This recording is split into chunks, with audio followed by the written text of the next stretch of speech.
केवल बिहार की बात नहीं है हर्ष।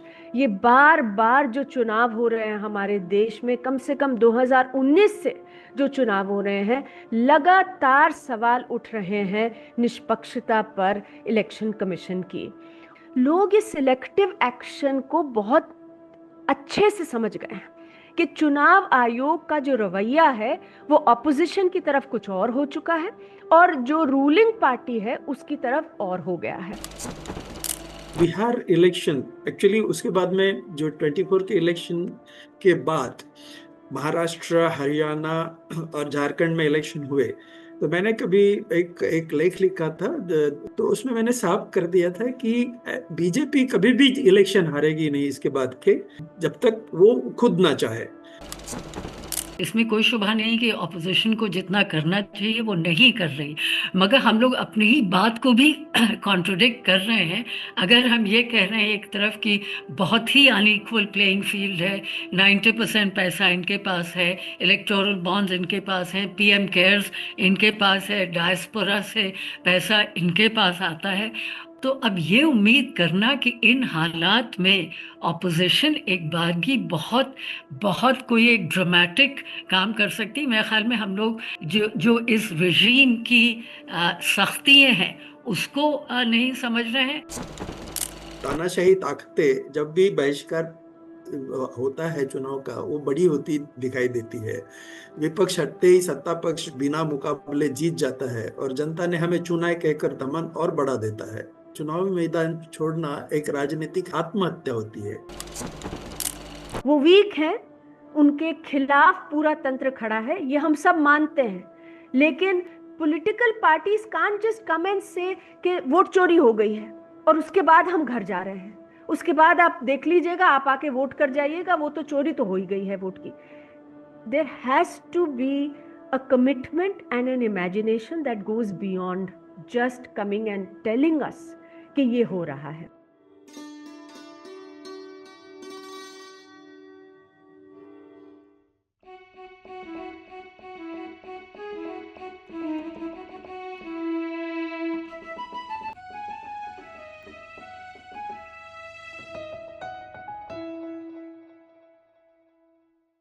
सलाम, नमस्ते, जिंदाबाद।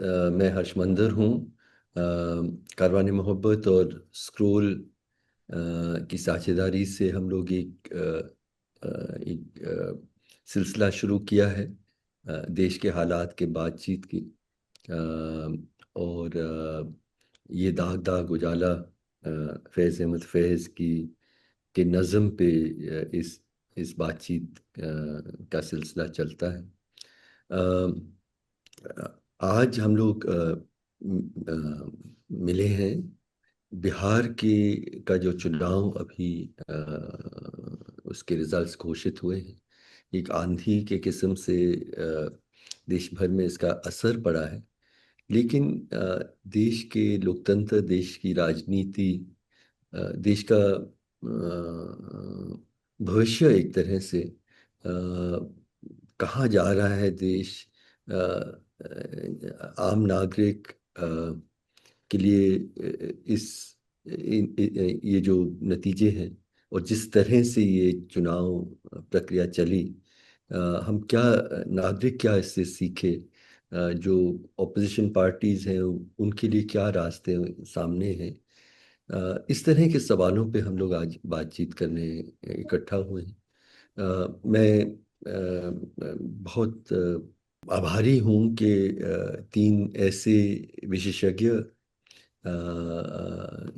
इस बातचीत में शामिल होने के लिए तैयार हुए हैं, जिनकी आवाज़, जिनकी समझ इन इन मुद्दों पे बहुत गहरा है। मैं जोया हसन, राजनीतिक शास्त्र, पॉलिटिकल साइंस की बहुत वरिष्ठ शिक्षिका भी रही हैं और लिखती रहती हैं। उनकी समझ इन मुद्दों पे बहुत गहरा है। आनंद टेलतुंबड़े जी, आपका भी स्वागत है। आनंद का परिचय इस वक्त देना बहुत मुश्किल है। अपने एक नैतिक राजनीतिक साहस की आवाज़ आपकी रही है। पढ़ाते थे। वर्तमान सरकार ने उन्हें कुछ वक्त हिरासत में भी रखा है, लेकिन उनकी आवाज़ उतनी ही बुलंद आज भी है। तो आनंद, आपका भी स्वागत है। और हमारे तीसरे पैनलिस्ट अंजलि भारद्वाज हैं। अंजलि आई थिंक देश भर में सूचना के अधिकार और वर्तमान जो लोकतांत्रिक संगठन है, उनकी सच्चाई, उनकी ईमानदारी, उनके काम काज पे आपका बहुत गहराई से समझ रही है। तो अंजलि, आपका भी स्वागत है। मैं सीधे मुद्दे पे आता हूँ। आप तीनों की बात सुनना चाहता हूँ। पहले ये जो बिहार के चुनाव आए हैं,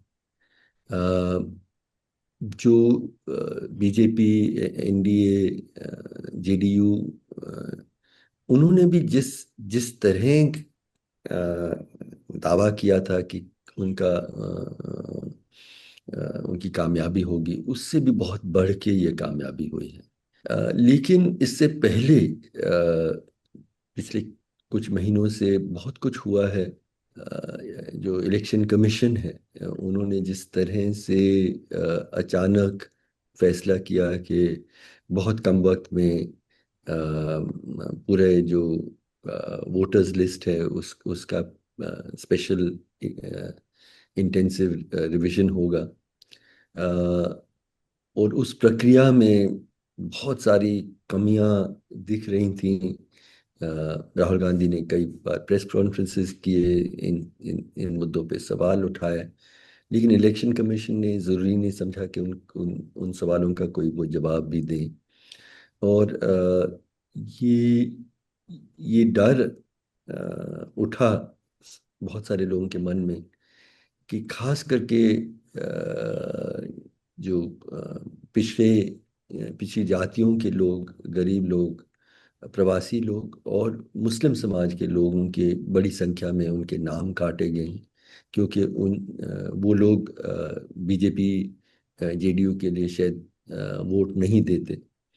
और 10,000 रुपये का जो फैसला हुआ कि हर महिला के बैंक अकाउंट में दिया जाए, वो भी चुनाव के बिल्कुल पहले और चुनाव प्रक्रिया के दौरान वो चलता रहा। तो कई लोग ये मानते हैं कि ये हमारी चुनाव व्यवस्था उस जगह पे पहुंची है कि जिसको अंग्रेजी में स्टोलन इलेक्शन है, कि मतलब वो अब चुनाव एक औपचारिकता बस बची है। जो सबसे प्रभावी जो पॉलिटिकल पार्टी है वो उसका इस्तेमाल करेगी और किसी तरह से भी पावर में आएगी। लोगों का मानना है कि जो इलेक्शन बॉन्ड्स की जो प्रक्रिया से इतना धन पॉलिटिकल पार्टी बीजेपी के पास आया है, उसके सामने चुनाव वैसे भी जीतना बहुत मुश्किल है। फिर जो उन्होंने जो इलेक्शन कमीशन के जो सदस्य हैं, उनके चयन की प्रक्रिया में चीफ जस्टिस को हटाकर सरकार ही एक तरह से उनका चयन कर रही है। तो बहुत सारे तरीकों से कई लोगों का मानना है कि अब ये चुनाव बस एक औपचारिकता रही है, और सिर्फ वोट चोरी ही नहीं बल्कि चुनाव की ही पूरी प्रक्रिया ही एक चोरी की व्यवस्था है। पर कुछ लोग मानते हैं कि इतनी बुरी हालत नहीं है। बायस तो है, प्रेजुडिस भी है, लेकिन चुनावी प्रक्रिया आज भी कुछ मायने रखती है। तो शुरू में बस मैं आप तीनों से ये सुनना चाहता था कि आपका अनुमान क्या है? क्या लोकतंत्र एक तरह से अब बिल्कुल खत्म सा हो गया है हमारी चुनावी प्रक्रिया में, या आज भी उस पर कुछ विश्वास करने की जगह अभी भी बाकी है? जोया, आपसे मैं शुरुआत करता हूँ।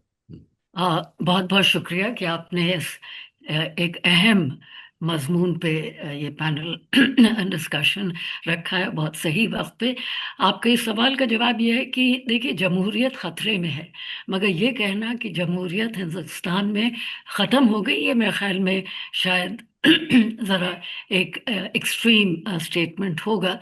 और जमहूरियत यकीनी बहुत कई सालों से ख़तरे में है, और वो ख़तरा बढ़ता जा रहा है। और ये जो बिहार का इलेक्शन है, इसने मेरे ख्याल में हम लोगों की और भी आंखें खोली हैं कि किस तरह के मसले हैं।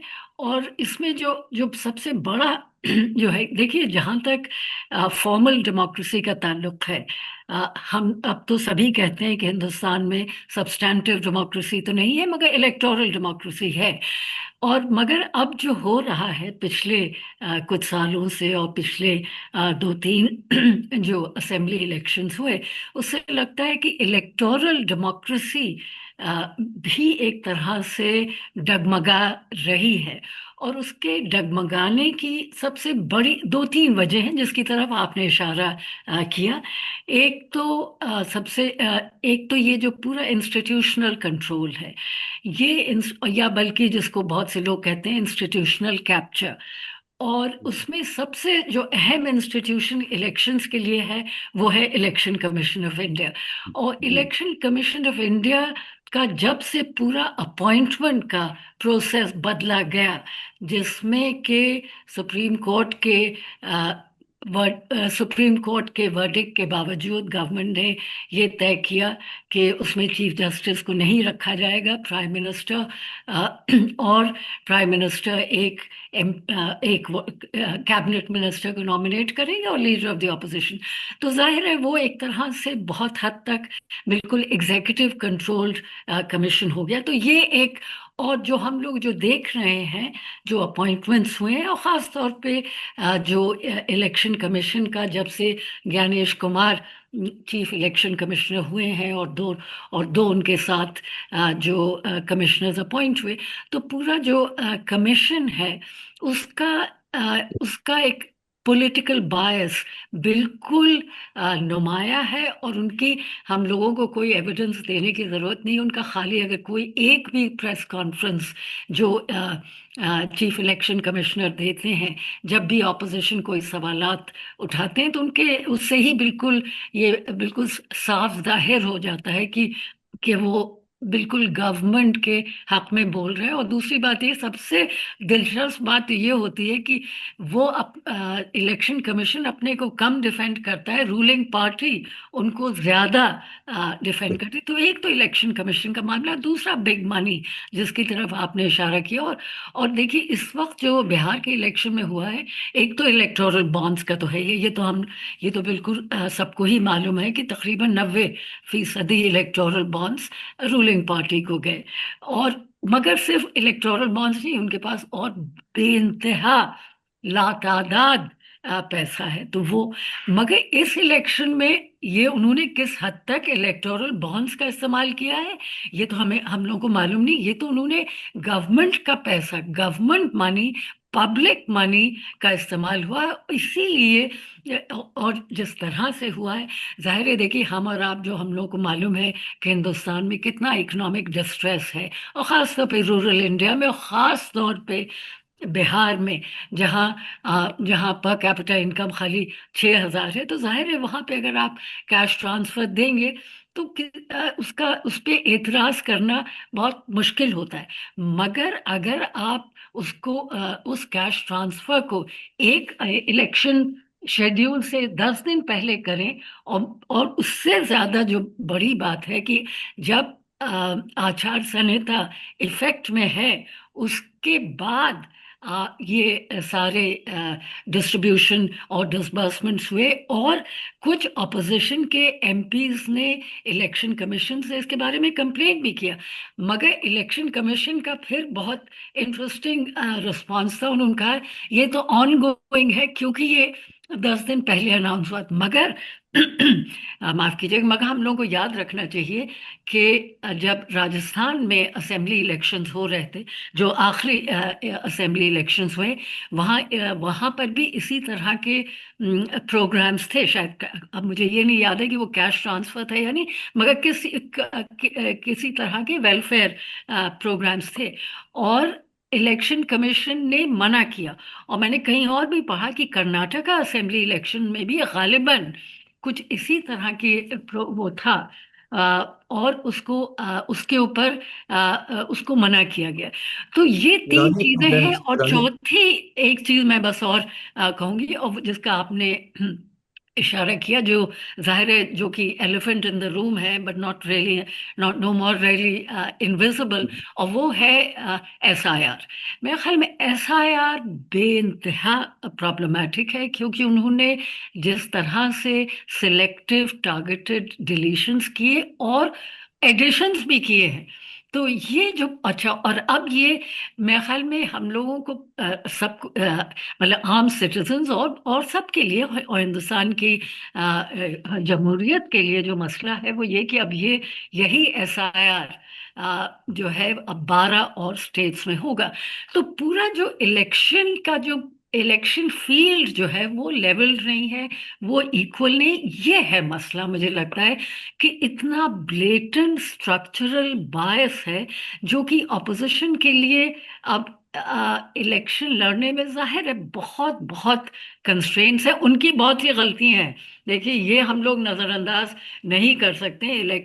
ऑपोजिशन पार्टीज ने कोई बहुत बेहतरीन कैंपेन नहीं किया, और उनकी जो अपनी डिसयूनिटीज हैं वो तो उसके बारे में तो हमें मालूम है। तो वो भी है एक फैक्टर जो अपोजिशन का कैंपेन है। मगर मुझे लगता है वो एक तरह से वो दब जाता है जब हम पूरा इलेक्शन फील्ड की बात करते हैं, और जो उसमें एक इनइक्वालिटी है। थैंक यू सोया। आपने इलेक्शन कमीशन की बात की तो कई मजाक भी सोशल मीडिया में पढ़ने में आते हैं। एक मुझे काफी मजेदार लगा कि election commission denies all rumors that it has merged with the BJP. It is only extending outside support. तो उस तरह का मतलब आम लोग भी अब उस पे उस मगर तरह का अब तो लग कांटा रहा है कि वो इनसाइड सपोर्ट दे रहे हैं। मेरे ख्याल में मीम्स को थोड़ा बदलना पड़ेगा। और मॉडिफाई करना पड़ेगा। आनंद, मैं आपकी तरफ जा रहा हूँ।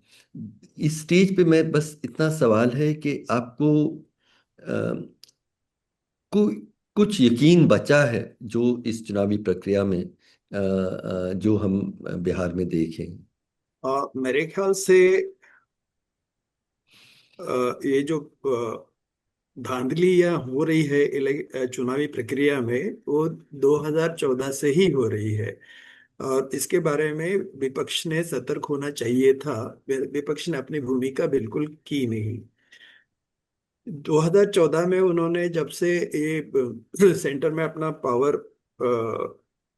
हासिल किया, तब से उन्होंने सिस्टमैटिकली पूरा स्टेट का जो इंस्टीट्यूशनल ढांचा है उसका कब्जा लेना चाहा।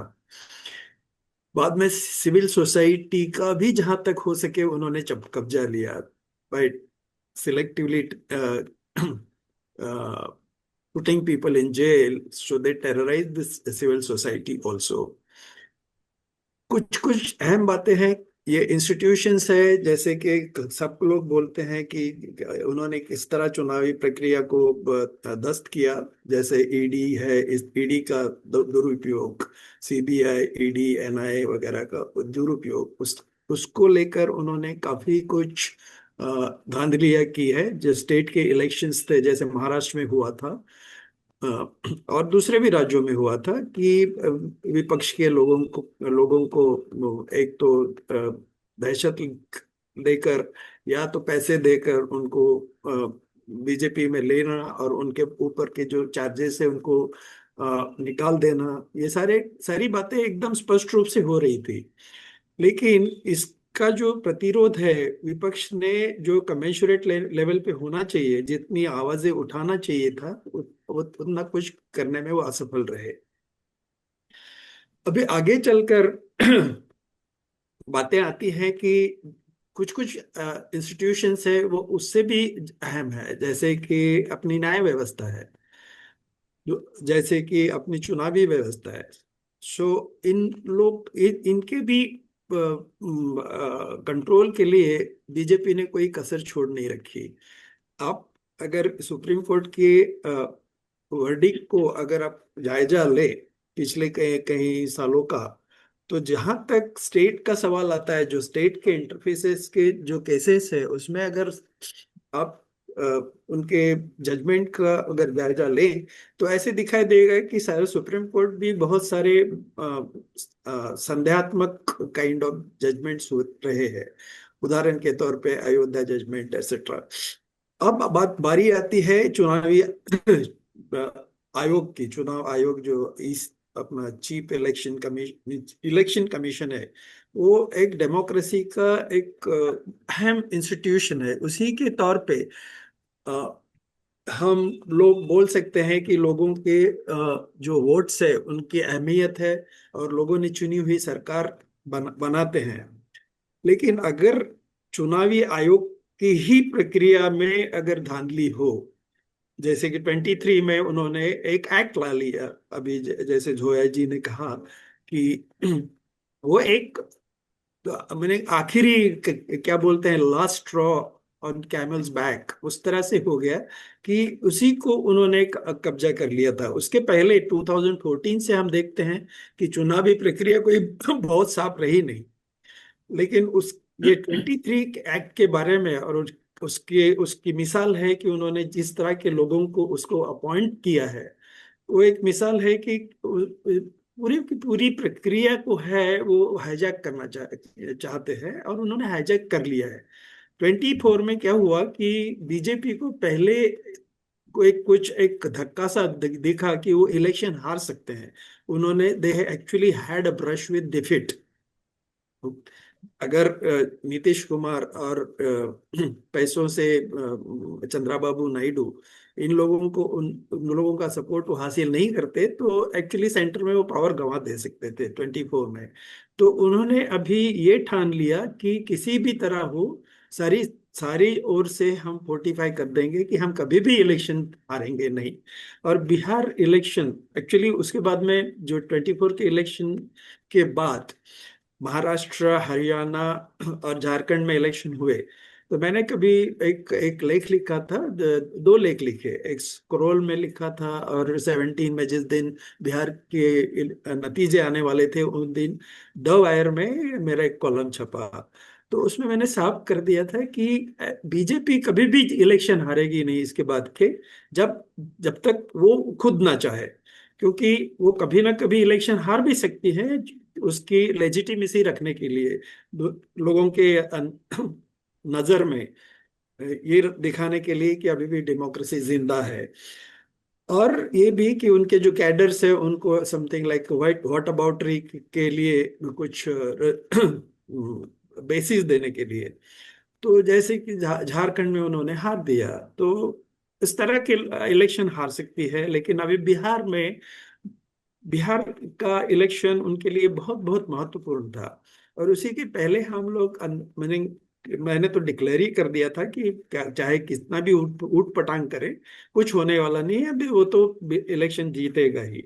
और यहाँ तक कहा मैंने कि अगले 1000 साल तक बीजेपी को हराना नामुमकिन सा होगा। तो इस तरह से अगर देखा जाए तो हमें कुछ ज्यादा उम्मीद रही नहीं है अभी यहाँ डेमोक्रेसी के लिए, बिकॉज हम विपक्ष की तरफ देखते हैं तो विपक्ष और भी एक्चुअली अपनी भूमिका भूल रहा है। मैं ऐसी बात नहीं है इस देश में, जनता का जहां तक सवाल है, काफी जनता है वो बीजेपी के खिलाफ है। बीजेपी अभी भी आंकड़ों से देखा जाए तो बीजेपी ने अभी भी 45% भी क्रॉस किया नहीं है। तो इसका मतलब है कि majority of people are still against them और they are indifferent to them.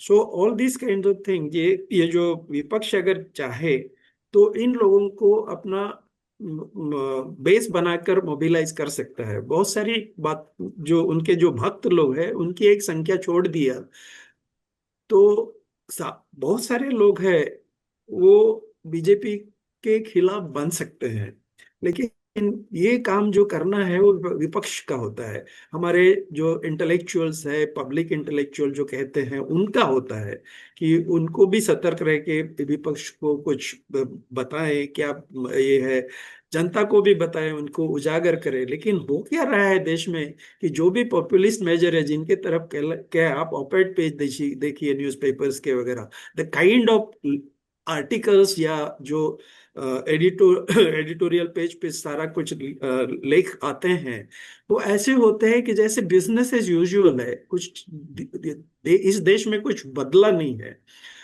तो ये सबसे डेंजरस बात है। मैं यहां तक नहीं चाहूंगा कि अभी डेमोक्रेसी खत्म हो गई है और we should sing requiem to that. ऐसा इतनी निराशाजनक बात मैं कहने से कतराता हूं, लेकिन इसके नजदीक आके मैं कहता हूं कि अभी कुछ ज्यादा बचा नहीं है देश में। ये देश का हिस्ट्री भी है कि ये देश 100 दो, दो, दो 1-1.5 हजार साल तक सड़ा था। हमारी जो ज्ञात इतिहास है इस देश का, वो गुलामी का इतिहास रहा है। कोई भी यहाँ पे चलकर आया और उन्होंने राज किया। तो ये नहीं भूलना चाहिए हमें, हमारे कुछ इतिहास में कुछ बहुत ज्यादा देखने को नहीं मिलता है। तो आगे को चल के कुछ सेंचुरीज अगर ये सड़ सड़ जाए तो हमको कोई आश्चर्य नहीं होना चाहिए। तो ये बातें हैं। तो हमें अगर जो भी कुछ बचा है डेमोक्रेसी का, उसको अगर जिंदा रखना है या उसको रिवाइव करना है, तो काफी कुछ मेहनत करनी पड़ेगी। काफी कुछ मेहनत करनी पड़ेगी। ये जो business as usual kind of attitude है हमारे विपक्ष का, हमारे इंटेलेक्चुअल्स का एंड ऑल दैट काइंड, ये सब कुछ बदलने की बहुत ही जरूरत है। थैंक यू आनंद। और क्या हम समझते हैं कि उनको करना है, यही बातचीत का मुख्य मकसद भी है, और मैं आपके पास वापस आऊँगा। लेकिन अंजलि, आप लोकतंत्र के इंस्टीट्यूशंस के काम करने पे बहुत गहराई से नज़र देखते हैं, आप और आपके साथी। आपने जोया और आनंद दोनों की बातें सुनी। आप किस हद तक इलेक्शंस आज उन पे यकीन करना नागरिक कर सकता है, और इसके बारे में आपकी क्या राय है? जी, मेरे ख्याल से जोया और आनंद ने दोनों ने ही बहुत इम्पोर्टेंट इश्यूज को ऑलरेडी हाईलाइट किया है। मैं बिल्कुल सहमत हूँ कि जिस तरीके से इलेक्टोरल डेमोक्रेसी में फ्री एंड फेयर इलेक्शंस होने की ज़रूरत है, वो आज हालात हमें नहीं नज़र आ रहे हैं। उसमें बहुत सारे फैक्टर्स हैं। मनी पावर की बात हुई, इलेक्टोरल बॉन्ड्स की बात हुई। मैं तो कहूंगी आज भी एक पूरा सिस्टम चल रहा है पीएम केयर्स के थ्रू, जहां पर पैसे बेइंतहा लिए जा रहे हैं। लोगों को बताया नहीं जा रहा है कि कहाँ से पैसे आ रहे हैं, कहाँ पर जा रहे हैं वो पैसे। और ये एक private trust of the Bharatiya Janata party जैसे बन गया है, जिसका काम अब पूरी तरह से पैसे इकट्ठा करके एक behind the well of secrecy उनको डिसबर्स करने का आज बन गया है। तो इलेक्टोरल बॉन्ड्स खत्म हो गए, लेकिन पीएम केयर्स अभी भी बरकरार है, कोई प्रॉब्लम नहीं है। और ऐसे तमाम इंस्ट्रूमेंट्स आए जा रहे हैं। तो money power is a very big issue. लेकिन मुझे जो एक बहुत ही कंसर्निंग फैक्टर लगता है वो है जो हमारे चुनावों में रेफरी हैं उनके रवैये का, जिसकी बात भी अभी तक हो चुकी है। इलेक्शन कमीशन ऑफ इंडिया, अब हम जानते हैं कि संविधान में मैंडेट किया गया है इलेक्शन कमीशन को कि वो स्वतंत्र और निष्पक्ष चुनाव कराएं, फ्री एंड फेयर इलेक्शंस। जो हमें अभी नजर आ रहा है, और ये केवल बिहार की बात नहीं है हर्ष, ये बार बार जो चुनाव हो रहे हैं हमारे देश में, कम से कम 2019 से जो चुनाव हो रहे हैं, लगातार सवाल उठ रहे हैं निष्पक्षता पर इलेक्शन कमीशन की। और जो आपने ट्रस्ट की बात की कि क्या लोगों को एक ट्रस्ट है कि चुनाव सही से हो रहे हैं, मुझे लगता है कि ये जो public trust in the election commission of India है वो ऑल टाइम लो है। आज लोगों को ये साफ नजर आ रहा है कि वही एक संस्था जिसका काम है कि देश में चुनाव सही से हो, किसी पार्टी के पक्ष में वो काम ना करे, आज लोगों के मन में एक बहुत बड़ा प्रश्न चिन्ह है कि क्या वो खुद निष्पक्ष हैं कि नहीं। और इसके बहुत सारे कारण हैं। 2019 में वोटर टर्नआउट को लेकर बड़े सवाल उठे। Election commission never came out clean. उसके बाद लगातार जितने चुनाव हो रहे हैं, हर चुनाव में हम देख रहे हैं कि किस तरह से सिलेक्टिव एक्शन चल रहा है इलेक्शन कमीशन का। जब मॉडल कोड ऑफ कॉन्डक्ट की वायलेशन की शिकायतें जाती हैं, जैसे ही ऑपोजिशन लीडर्स के खिलाफ शिकायत जाती है, चुनाव आयोग एकदम एलैक्रिटी के साथ में एक्शन ले लेते हैं। बड़ी बड़ी शिकायतें कम्युनल हेट्रेड की स्पीचेस की और तमाम तरह की, नमो टीवी शुरू हो गया, ये सारी शिकायतें जाती हैं तो इलेक्शन कमीशन बिल्कुल चुप रहते हैं, खामोश रहते हैं। अब उसमें बार बार कहना पड़ता है कि आप इसमें क्यों नहीं देख रहे हैं। लोग इस सिलेक्टिव एक्शन को बहुत अच्छे से समझ गए हैं कि चुनाव आयोग का जो रवैया है वो ऑपोजिशन की तरफ कुछ और हो चुका है और जो रूलिंग पार्टी है उसकी तरफ और हो गया है। और ये मैं जरूर कहना चाहूंगी कि देखिए, इलेक्शन कमीशन में जो अपॉइंटमेंट्स हैं वो शुरू से ही एग्जीक्यूटिव करते आए हैं, क्योंकि कॉन्स्टिट्यूशन में लिखा था कि एक कानून होना चाहिए, वो कानून लाया नहीं गया, सिलेक्शन कमेटी किस तरह की होनी चाहिए, और therefore executive has been making appointments. लेकिन बाय एंड लार्ज हमारे देश में जब से हमने स्वतंत्रता हमें मिली है, इलेक्शन कमीशन और चुनाव निष्पक्ष देखे गए हैं। अभी जो ये पूरा सिलसिला शुरू हुआ है कि 2019 से 2018 से कि ये निष्पक्षता चली गई है, तब लोगों को ये नजर आ रहा है कि सिलेक्शन क्राइटेरिया जो है ये प्रॉब्लमेटिक है। और इसके ऊपर पूरा ठप्पा लग गया एक तरह से जब सुप्रीम कोर्ट ने कहा कि नहीं, इस तरह से आप सिलेक्शन मत करिए, आप बैलेंस्ड कमेटी बनाइए जो कि चुनाव आयोग को सिलेक्ट करेंगे। लेकिन सरकार ने तुरंत with in a couple of months एक कानून ले आए और वो सिलेक्शन कमेटी को फिर से 2:1 की रेशो बना दिया कि प्रधानमंत्री और एक यूनियन कैबिनेट मिनिस्टर जो कि अमित शाह होते हैं यूजुअली, वो दोनों बैठते हैं और एक लीडर ऑफ ऑपोजिशन। सो 2:1 में वो वही अनबैलेंस्ड कमेटी जो है, एग्जीक्यूटिव ही डिसाइड कर रहे हैं कौन इलेक्शन कमिश्नर बनेंगे। और इलेक्शन कमिश्नर्स का आप ये भी रवैया देखिए कि जब लीडर ऑफ ऑपोजिशन बार बार आकर प्रेस कॉन्फ्रेंसेस कर रहे हैं, तो मतलब इलेक्शन कमीशन क्या रिस्पॉन्स दे रहे हैं। जब लीडर ऑफ ऑपोजिशन आकर इतने बड़े आरोप लगा रहे हैं कि महाराष्ट्र के चुनाव में इतनी धांधली हुई, कर्नाटका के चुनाव में इतनी धांधली हुई, बोल रहे हैं कि हरियाणा का तो चुनाव ही चुरा लिया गया, 2 करोड़ में से 25 लाख वोटर जो हैं वो फर्जी हैं, ये कह रहे हैं leader of opposition. Press conference में आकर पूरी जिम्मेवारी के साथ सबूत देते हुए ये बात कह रहे हैं। और इलेक्शन कमीशन उसमें हमें लगता है एज सिटीजन्स कि इलेक्शन कमीशन अगर निष्पक्ष है तो इलेक्शन कमीशन को तो बहुत वरीड होना चाहिए, क्योंकि अगर वोटर लिस्ट हमारे देश की खराब है, उसमें फेक वोटर्स हैं, that is the best way of stealing elections.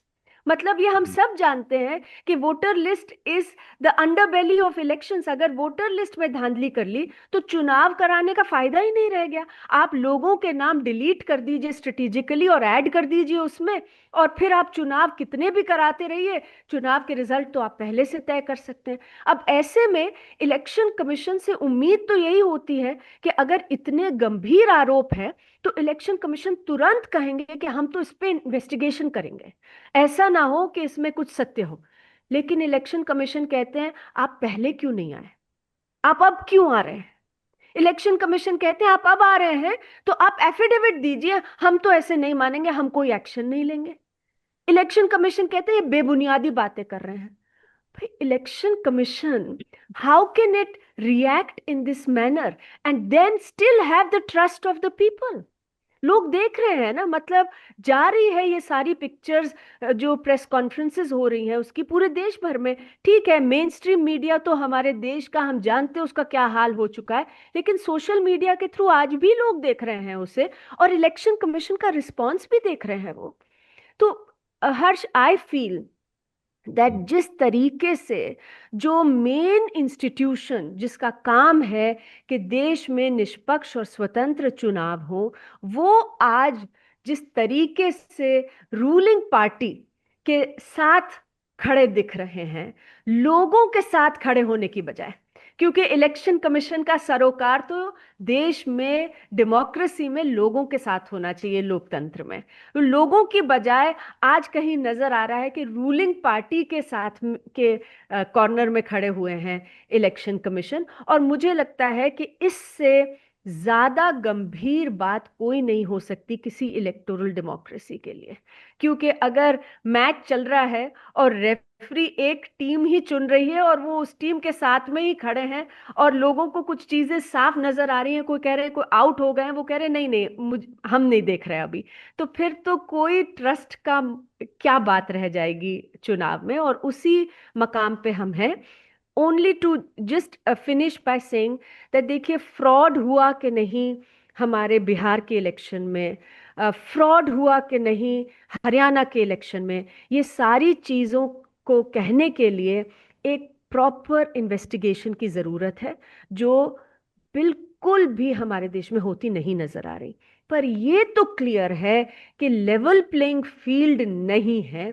ये क्लियर है कि जो रेफरी हैं वो एक टीम के साथ खड़े हैं। ये क्लियर है कि कोई जो लोग सवाल पूछ रहे हैं, एक का भी जवाब देने के लिए इलेक्शन कमीशन राजी नहीं है, ट्रांसपेरेंट तरीके से काम करने के लिए राजी नहीं है, बिल्कुल भी लोगों की तरफ जवाबदेह होने के लिए राजी नहीं है। इसलिए आई थिंक दैट जो सवाल आप उठा रहे हैं वो बहुत ही बुनियादी सवाल है, हर्ष। Thank you Anjali. और थोड़ा कोट करना चाह रहा था। राकेश शर्मा बहुत जाने माने हमारे फिल्म मेकर हैं। उन्होंने एक पोस्ट रखा कि क्या ऑपोजिशन पार्टीज देश के लोकतंत्र के साथ उसकी रक्षा करने के लिए क्या वो जो कदम उठाने चाहिए वो उठा रहे हैं कि नहीं। उन्होंने ये सारे सवाल मध्य प्रदेश, हरियाणा, बिहार, महाराष्ट्र, उन सब के जो लैंडस्लाइड्स बीजेपी को मिले और उसमें जो इरेगुलरिटीज हमें इलेक्शन कमीशन की भूमिका वगैरह उस सब के बारे में उन्होंने सवाल उठाए। उन्होंने कहा कि इन चुनावों के दौरान भी कितने फॉर्मल कंप्लेंट्स ऑपोजिशन ने इलेक्शन कमीशन में फाइल किए, लोकल हाई कोर्ट्स में फाइल किए, कितनी बार उन्होंने वीवी पैट काउंट्स के लिए आवेदन दिए, कितनी बार उन्होंने फॉर्मली पिटिशन किया सीसीटीवी में। ये मालूम है जब जब लेट सर्ज वोटिंग के बारे में कहा जाता है, ये मान रहे हैं कि सरकार नहीं देगी, लेकिन बार बार इसका मतलब दबाव तो उनको करना चाहिए, ऐसा उन्होंने लिखा। उन्होंने कहा कि इलेक्शन कमीशन अगर इतनी खुल के एक तरफा काम कर रही है तो एक यूनाइटेड फ्रंट क्यों नहीं बना है जिस जो जो कहती है कि इलेक्शन को बॉयकॉट किया जाए। क्योंकि हम चुपचाप इस सब को देखते हुए जब अपोजिशन पार्टीज एक नॉर्मल जैसे आनंद कह रहे थे कि बिजनेस एज यूजुअल चुनाव है, हम लोग भी शामिल हो रहे हैं और उसको एक तरह से लेजिटिमेसी दे रही है। उन्होंने ये भी कहा जो जोया ने बात की कि ये जो 10,000 रुपए वाली बात है, क्योंकि राजस्थान में उन्होंने एक स्मार्टफोन स्कीम था वो इलेक्शन कमीशन ने रोका।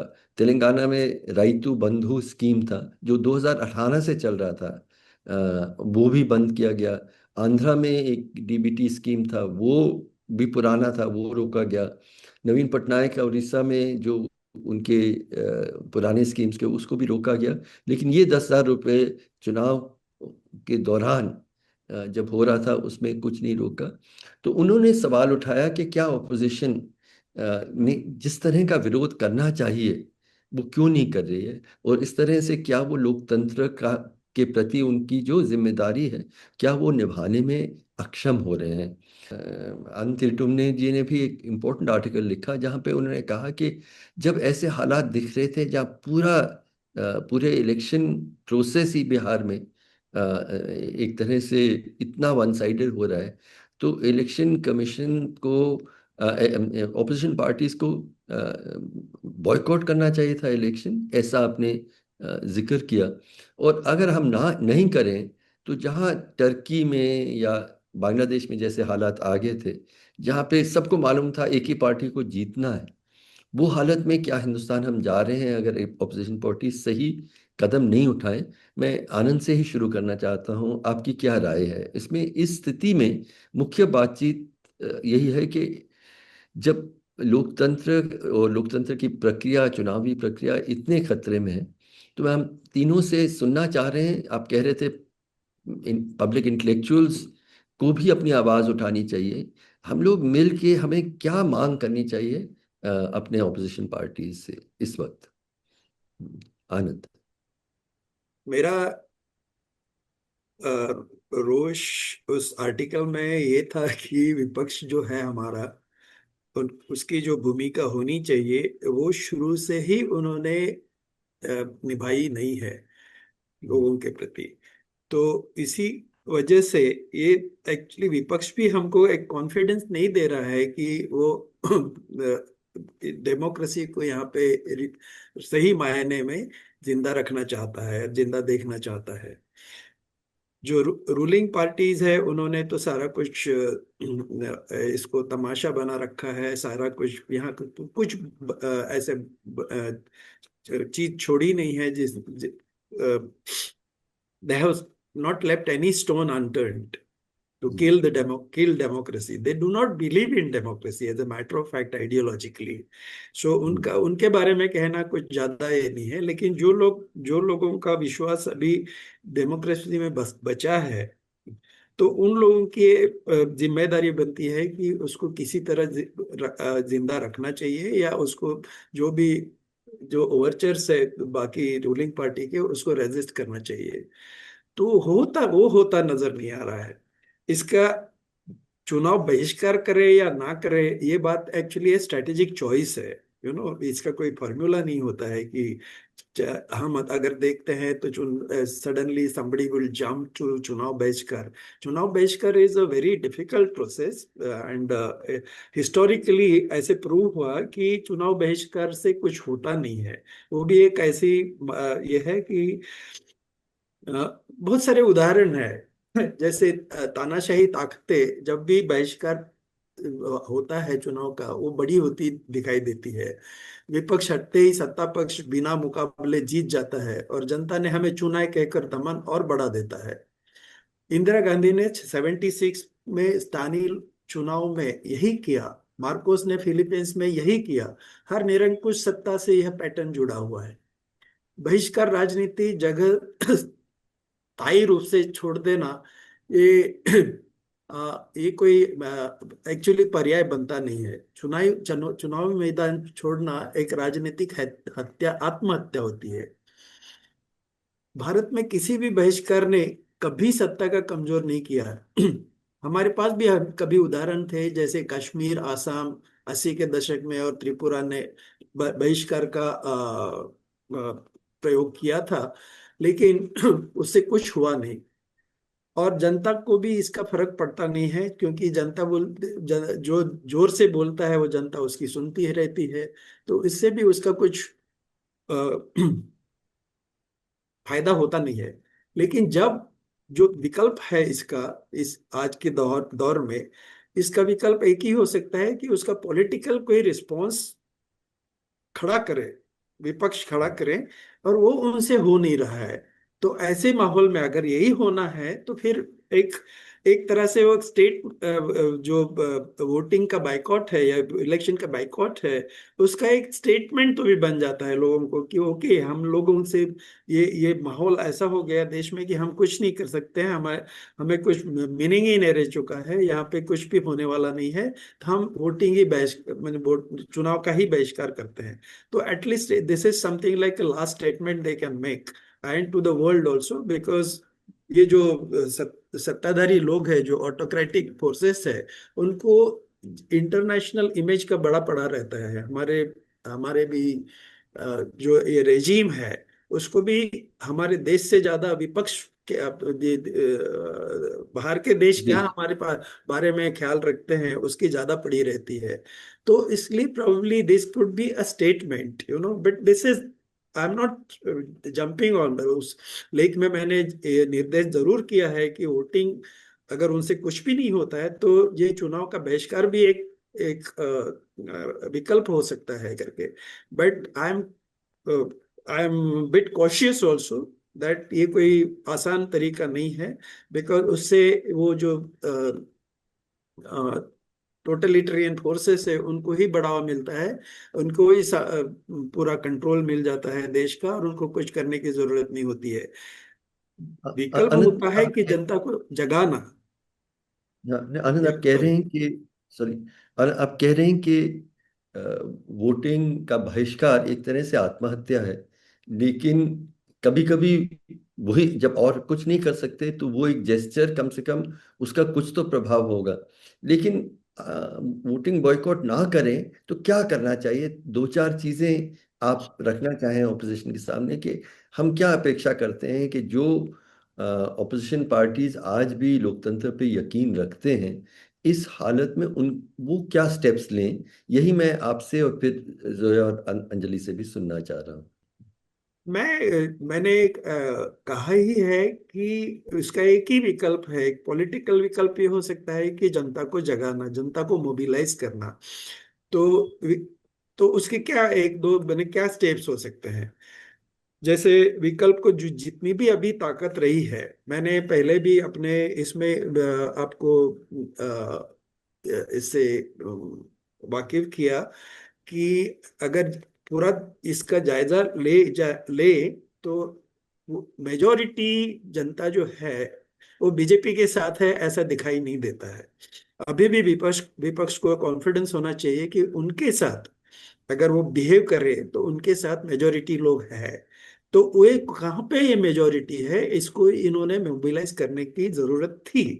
और सारा विकल्प सारा जो विपक्ष है वो अगर इकट्ठा हो जाए, इस तरह की नहीं कि वो जो डेमोन्स्ट्रेशन के लिए इंडिया ब्लॉक या यूपीए ब्लॉक वगैरह वगैरह जो कुछ भी ब्लॉक्स है उस तरह से काम नहीं चलेगा। उन्होंने अपना ये छोड़ के पहले तो ये एहसास होना चाहिए कि उन्होंने देश की हालत जानी है, और जो बीजेपी जैसा फॉर्मिडेबल एनिमी है उसके उनका सामना है, इसका रियलाइजेशन उनको होना है।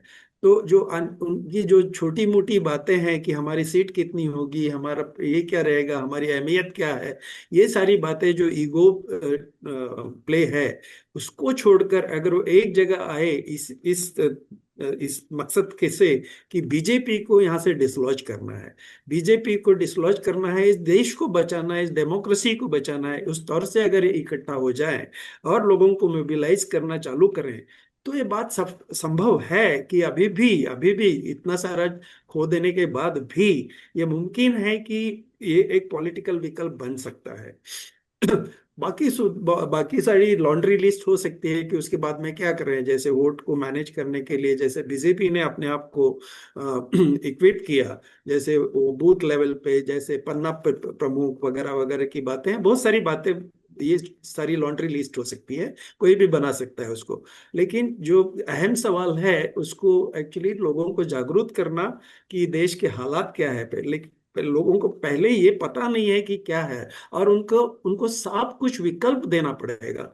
इसमें विपक्ष टोटली फेल हुआ है। जब मैंने उसी आर्टिकल में लिखा था कि जब ये सारी बातें हो रही थी 2014 से उन्होंने सिस्टमैटिक की बातें चालू की, तब विपक्ष सब सोया पड़ा था। उन्होंने किसी बात पे उनके पास बीजेपी का विकल्प को उन्होंने क्या कहेंगे कि वर्बलाइज नहीं किया। जैसे हिंदुत्व की बात है तो उन्होंने अपना सॉफ्ट ऑप्शन लाया है, मीनिंग इवन राहुल गांधी भी एक जमाने में गुजरात इलेक्शन में सबने देखा था कि वो पूरा भगवा चोगा पहनकर वो अपना जैसे पुजारी जाते हैं वैसा वैसा उन्होंने जनुआ डेमोन्स्ट्रेट करना शुरू कर दिया था। ये कोई ऑप्शन नहीं होता है। और सारे ही दूसरे पक्ष में राहुल गांधी को इसलिए नाम लेकर बोला था कि वो एक इंडिविजुअल नहीं है, वो भी एक्चुअली सिंगल अपोजिशन पार्टी जो नेशनल पार्टी है उनके लीडर थे। तो उनका ये रवैया बिल्कुल अनबिकमिंग था। तो दूसरे भी जो विपक्ष है उन्होंने भी किसी ने भी इवन कम्युनिस्ट पार्टीज इंक्लूडेड किसी ने इसका प्रतिरोध बराबर किया नहीं। जो इफेक्टिव इसका प्रतिरोध बोला जा सकता था, वैसा उस भाषा में उस तरह से उन्होंने कभी भी प्रतिरोध। इनका यही एंजाइटी रही है कि अगर हम मुसलमानों का साथ दें तो पूरा हिंदू लोग हमारे अगेंस्ट में हो जाएं। ये जो पॉपुलिस्ट काइंड ऑफ सोच है वोट किसी भी तरह बटोरने का, ये उन्होंने छोड़ देने की जरूरत है। और लोगों के जो मुद्दे हैं उस पे आने की जरूरत थी। जैसे एक एक बात, बहुत सारी बातें हुई है, और तो एक एक बात जैसे अ, उन्होंने डिमोनेटाइजेशन किया। उन्होंने ये इलेक्शन बॉन्ड लाए, और भी बहुत सारी बातें हैं। जैसे उन्होंने पूरे सिविल सोसाइटी को टेरराइज करने के लिए किसी सिलेक्ट लोगों को जेलों में ठूस दिया। तब भी लोग, ये विपक्षी लोग साफ तरते उसके साथ में खड़े नहीं हुए कि ये गलत है। कोई यहाँ पे ऐसा माओवाद नहीं है, कोई यहाँ पे अर्बन नक्सल नाम की चीज नहीं है इस देश में। इस तरह से साफ साफ बात करने से विपक्ष कभी भी तैयार दिखाई नहीं दे रहा दिया। तो कौन सी बात लोग कैसे उन पे विश्वास करेंगे? कौन सी बात पे वो एक्चुअली बीजेपी का विकल्प दिखा रहे हैं अपने आप को? तो ये बात है कि लोगों का उन पे भी विश्वास नहीं है, इसलिए लोग बोलते हैं कि ये ऐसे ही चल रहा है, चलेगा। एटलीस्ट बीजेपी कुछ देता है, फोकट में राशन पानी देता है, फोकट में कभी इलेक्शन आते हैं तो 10,000 रुपया बांटता है, कभी किसी को कुछ देता है। जो जो उनके चेले चपाटे हैं विपक्ष के पार्टीज को वगैरह भी, उनको भी एक्चुअली पॉलिटिकल रेंटियर करके पैसे मिल जाते हैं। तो ये सारा कुछ माहौल है, उस तरह से चल रहा है। तो this became a business as usual even in the eyes of people. तो इस में उनको भी उनका कोई विकल्प दिखाई नहीं देता है। तो किस तरह हम सोचेंगे कि डेमोक्रेसी का कोई इस देश में विकल्प बचा हुआ है? तो इसलिए मैंने एग्जास्परेटिंगली ऐसे कहा कि even the election boycott also could be A statement. Zoya, as one of our most senior and experienced political scientists, आपने इनकी बात सुनी। लोकतंत्र जिस खतरे में आज है, आज तक नहीं रहा है। लोगों का चुनावी प्रक्रिया पे यकीन नहीं रहा है। पर जो आनंद कह रहे हैं कि लोगों का ऑपोजिशन पार्टीज पे भी यकीन नहीं बन पाया है, वो उस पे सामने खड़े नहीं हो पाए हैं। तो as a concern citizen, as senior intellectual, आप क्या एडवाइस देंगे ऑपोजिशन पार्टीज को कि आज इस खतरे के मौके में उनको क्या स्टैंड लेना चाहिए? देखिए, सबसे पहली बात तो यह है कि हम लोग खुद ही कह रहे हैं कि जो पूरी पॉलिटिकल और इलेक्शन फील्ड है वो बिल्कुल अनइक्वल और अनइवन है, और बेइंतहा इंस्टीट्यूशनल और स्ट्रक्चरल बायसेस हैं। अब ऑपोजिशन जो काम कर रही है वो इन हालात में काम कर रही है। देखिए, ना हमारे यहाँ इस वक्त एक नॉर्मल डेमोक्रेसी है, हमारे यहाँ एक तरह की अथॉरिटेरियन पॉलिटिकल सिस्टम है, और ऑपोजिशन उस अथॉरिटेरियन पॉलिटिकल सिस्टम में अपना काम कर रही। अब तो उसमें हम लोगों को जब ऑपोजिशन से, जो हम लोग ये कह रहे हैं कि ऑपोजिशन ये नहीं कर रही वो नहीं कर रही, इसमें कोई शुबा नहीं कि ऑपोजिशन को जितना करना चाहिए वो नहीं कर रही, मगर हम लोग अपनी ही बात को भी कॉन्ट्रोडिक्ट कर रहे हैं। अगर हम ये कह रहे हैं एक तरफ कि बहुत ही अनइक्वल प्लेइंग फील्ड है, 90% पैसा इनके पास है, इलेक्टोरल बॉन्ड्स इनके पास हैं, पीएम केयर्स इनके पास है, डायस्पोरा से पैसा इनके पास आता है, और ऑपोजिशन के पास बिल्कुल पैसे नहीं है, तो अब ये उम्मीद करना कि इन हालात में ऑपोजिशन एक बारगी बहुत बहुत कोई एक ड्रामेटिक काम कर सकती, मेरे ख्याल में हम लोग या तो फिर हम लोग जो जो इस रजीम की सख्तियाँ हैं उसको नहीं समझ रहे हैं। तो एक तो चीज़ देखिए ये है कि जहाँ तक दो चीज़ें हो सकती। एक तो हम आप ये पूछ रहे हैं कि क्या हो सकता है। एक तो जाहिर है एक लीगल इंस्टीट्यूशनल पुश होना चाहिए, और लीगल इंस्टीट्यूशनल पुश में जाहिर है एक सबसे बड़ा इश्यू तो है जो सिलेक्शन हो रहा है इलेक्शन कमीशन का।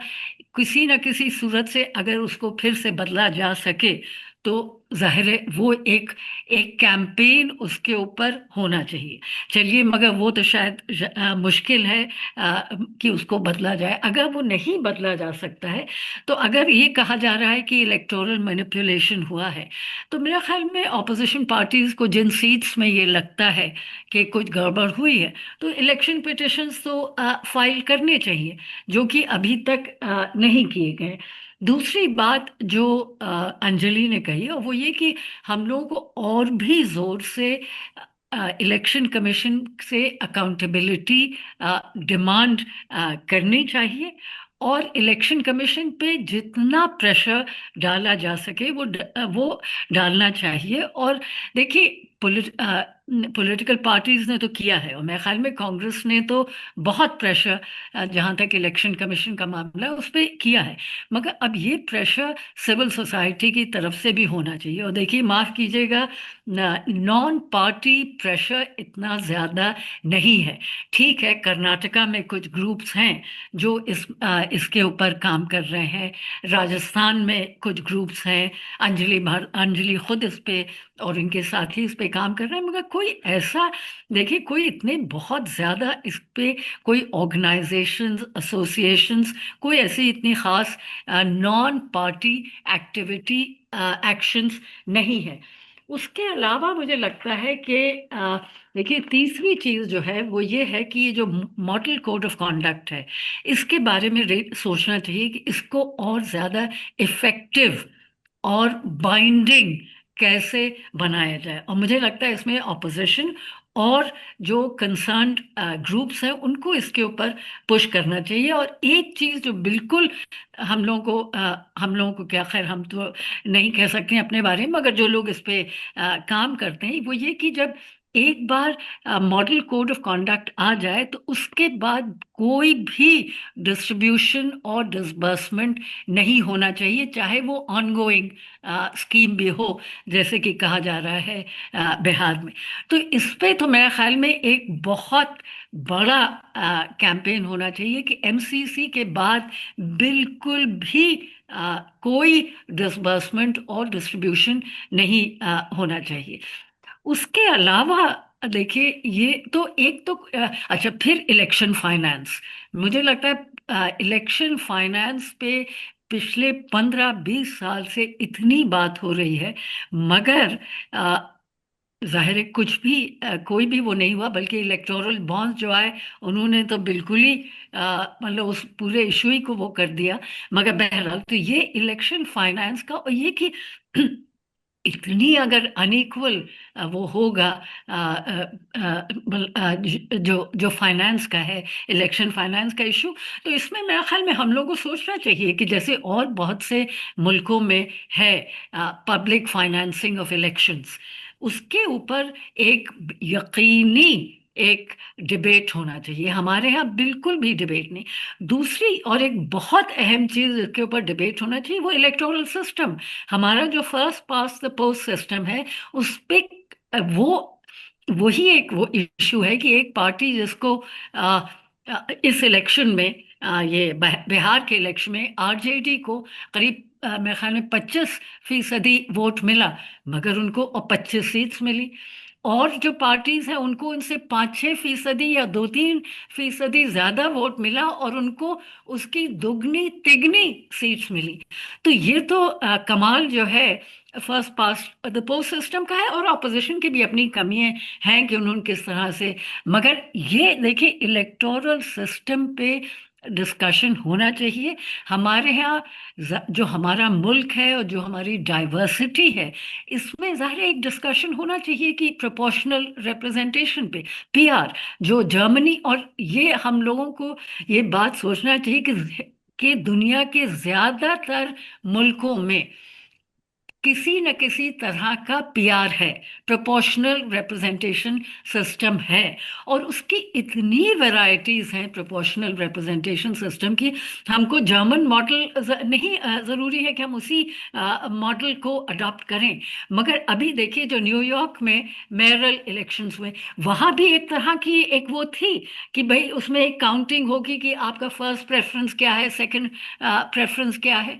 तो ये सब हम लोग को इस पे एक इस पे तो कैंपेन फाइनेंस पे, इलेक्टोरल सिस्टम पे, और एमसीसी को मॉडल कोड ऑफ कंडक्ट को कैसे बाइंडिंग बनाया जाए। और कम से कम इतना तो हो ही सकता है कि जब एक बार मॉडल कोड ऑफ कंडक्ट आ गया तो उसके बाद कोई भी डिसबर्समेंट या डिस्ट्रीब्यूशन नहीं होगा। और इसके अलावा लीगल और इंस्टीट्यूशनल पुश के अलावा जाहिर है जो सबसे बड़ा इशू है वह है पॉलिटिकल मोबिलाइजेशन का। इसमें कोई शुबा नहीं है कि अपोजिशन पार्टीज को जाहिर है इस पे पॉलिटिकल मोबिलाइजेशन करना चाहिए। मगर देखिए हमें ये भी देखना चाहिए कि जहाँ ये मामला है इस पे एक वोट अधिकार यात्रा हुई बिहार में, और वो तकरीबन 3 हफ्ते चली, मगर उसका कोई ख़ास इम्पैक्ट नहीं है। और उसकी मेरे ख्याल में अपोजिशन की खुद की गलती थी कि उन्होंने जो मोमेंटम उससे पैदा हुआ था उसको सस्टेन नहीं किया अगले 2 महीनों में। मगर देखिए जहाँ तक पॉलिटिकल मोबिलाइजेशन की बात है, ये इसमें कोई शुबा नहीं है कि पॉलिटिकल पार्टीज में इतना नहीं कर रही। मगर देखिए एक तो हमारे यहाँ हम लोगों को ये भूलना नहीं चाहिए कि हमारा जो पार्टी सिस्टम है वो बिल्कुल मसलन अमेरिका से, यूके से, फ्रांस से, जर्मनी से बिल्कुल मुख्तलिफ है। हमारा मल्टी पार्टी सिस्टम है, और कोई ऐसा मल्टी पार्टी सिस्टम नहीं है कि जिसमें 4-5 पॉलिटिकल पार्टीज हो। चलिए अमेरिका में तो 2 पार्टी सिस्टम है, मगर ज़्यादातर मुल्कों में, अब यूरोप में 3-4 पार्टीज। हमारे यहाँ तो मतलब 70-80 पार्टीज हैं, और 2 ही और नेशनल पार्टीज जो हैं वो तो बहुत ही कम है। इफेक्टिवली तो अब आप यूँ समझिए कि 2 नेशनल पार्टीज हैं, बीजेपी और कांग्रेस। तो इनमें जाहिर है यूनिटी के बहुत मसले हैं, बहुत बहुत मसले हैं। ये सोचना अब इतनी ही यूनिटी हो गई जो 2024 में हुई, वो ही बहुत ही मेरे ख्याल में बहुत बड़ी बात थी, और वो एक एग्जाम्पल है। मगर देखिए जहाँ तक मोबिलाइजेशन का सवाल है, ये भी हमें सोचना चाहिए कि हमारे मुल्क में जो इनइक्वालिटी है, इतनी इनइक्वालिटी है और इतना डेप्रिवेशन है, उसके बावजूद लोग अब हम ये उम्मीद करेंगे कि वोटर्स जो हैं इनइक्वालिटी के इशू पे वोट करेंगे। न्यूयॉर्क में बहुत इनइक्वालिटी है, और जाहिर है हमारे यहाँ से भी शायद ज़्यादा इनइक्वालिटी है, मगर वहाँ लोगों ने वोट किया। इनइक्वालिटी एक बहुत बड़ा इशू था, और वहाँ पे जब जोरान ममदानी ने बात की फ्री पब्लिक ट्रांसपोर्ट की, अफोर्डेबिलिटी की, एक्सेसिबिलिटी की, तो वो बहुत कॉन्क्रीट उन्होंने प्रपोजल्स रखे। मगर उन्होंने कॉन्क्रीट प्रपोजल्स खाली वो इलेक्शन के दौरान तो नहीं हुए थे ना। ये तो है नहीं कि जब इलेक्शन हो रहा था तो उन्होंने एक वहाँ पे आप न्यूयॉर्क का पूरा पॉलिटिकल वो देखें, जो वो पॉलिटिकल ज्योग्राफी और जो वहाँ नेटवर्क्स हैं, जो ऑर्गेनाइजेशंस हैं, जो एसोसिएशंस हैं, जो लोकल बॉडीज हैं, जिस तरह से वो मुस्तकिल काम करती, हमारे यहाँ तो ये होता ही नहीं है। तो ये हम लोग खाली पॉलिटिकल पार्टीज को और लोग देखिए जो हमारे हमारे यहाँ माफ कीजिएगा वोटर्स भी हैं। अब वोटर्स किन चीज़ों पे वोट करते हैं? वोटर्स जो है वो हमारे यहाँ, अगर हम distributive politics versus identity politics को देखें, तो मेरे ख्याल में आइडेंटिटी पॉलिटिक्स हमेशा डिस्ट्रीब्यूटिव पॉलिटिक्स को पीछे कर देगी। और डिस्ट्रीब्यूटिव पॉलिटिक्स पे, रीडिस्ट्रीब्यूशन पे लोग वोट ही नहीं करते हैं। हिंदुस्तान में लोग वोट कर रहे हैं, और ये जो रूलिंग अलायंस या पार्टी है इसने इसको मास्टर कर लिया है। एक कॉम्बिनेशन है cash transfer, identity politics, nationalism और सिक्योरिटी एंड स्टेबिलिटी। ये एक कॉम्बिनेशन है जिस पे लोग वोट कर रहे हैं। तो मेरे ख्याल में हमारे यहाँ देखिए जो हालात हैं वो बहुत कॉम्प्लेक्स हैं, और हम जितना ज़्यादा, अगर हम जाहिर है न्यूयॉर्क और बिहार का कोई कंपैरिजन नहीं है। वो New York is the world's richest city in the richest country of the world. Bihar is the poorest country, poorest state in India.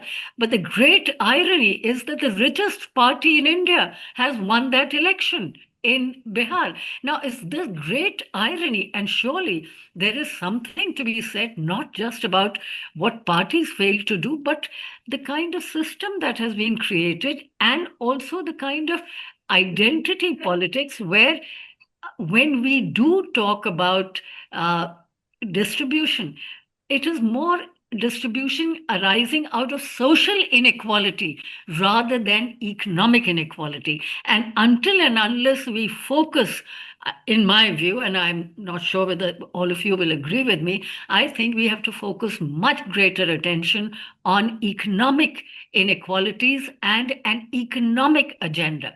And if I am no one, it's not my place to advise opposition parties, and I think they are doing their job. My job as as someone who, as a concerned citizen, is really to think in terms of what is it that I, as a citizen, would expect, not advising them, but what I would expect. I would expect that political parties must have an economic agenda. For example, this whole caste census thing. Now, we all support a caste census, but a caste census has been so quickly appropriated and co-opted by the BJP, and the opposition has been left high and dry. And even if it had not been appropriated by the BJP, a caste census without an economic underpinning, without an economic agenda, is not going to take us very far beyond saying that reservations for OBCs should extend beyond 27%. We are going to breach the 50% ceiling, as Rahul Gandhi has been saying. But I'm afraid that's not really the answer to our problem. So what we ought to focus on is a rights-based program. Rather than the kind of welfareism based on cash transfers that seems to be very attractive for all parties, unless we have constitutionally guaranteed rights. I think that is where this kind of dependence that voters have on handouts and on cash transfers will remain. And I'm afraid the BJP has found the template in Bihar. It did not. I think we should not forget that in Bihar, there was not much Hindutva talk.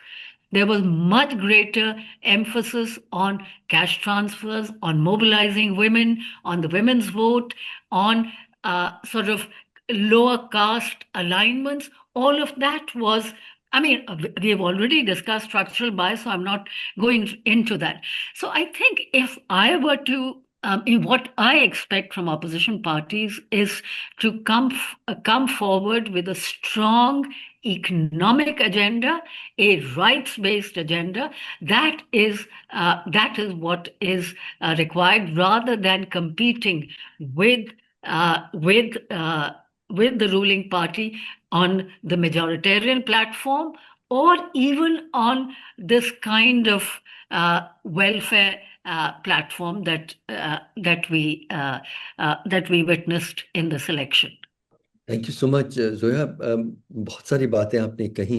Anjali, जो एक किस्म की विडंबना के देश के सबसे गरीब प्रदेश में सबसे अमीर पार्टी ने जीत हासिल की, और वहां के माफ कीजिएगा, आपको मैं इंटरप्ट कर रही हूँ। यही पैराडॉक्स हम लोगों को डिस्कस करना चाहिए कि मुल्क की सबसे रिचेस्ट पार्टी सबसे गरीब मुल्क में इलेक्शन जीत रही है। ये इतना बड़ा पैराडॉक्स है, और इस पैराडॉक्स में हम खाली ऑपोजिशन पार्टीज को नहीं ब्लेम कर सकते। इसमें हम लोगों का, सब लोगों का एक वो है, लोगों का, वोटर्स का, उनके जो सारे कंसर्न्स हैं। नहीं, और उसमें जो सवाल के बिहार के जो लोग देश के हर कोने में जाते हैं मेहनत मजदूरी करने के लिए, पलायन को तो हमने कहा ही नहीं, बिल्कुल मजबूर होते हैं, वो सवाल, उन सवालों का जवाब उठे भी नहीं। जो शिक्षा, स्वास्थ्य वगैरह की जो व्यवस्थाएं हैं जो बहुत कमज़ोर हैं। अंजलि,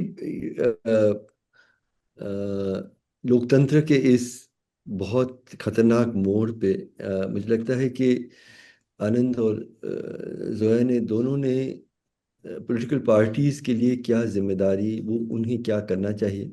मुझे लगता है कि नागरिक समूहों को क्या करना चाहिए, उसके ऊपर आप कुछ बात कहना चाहें।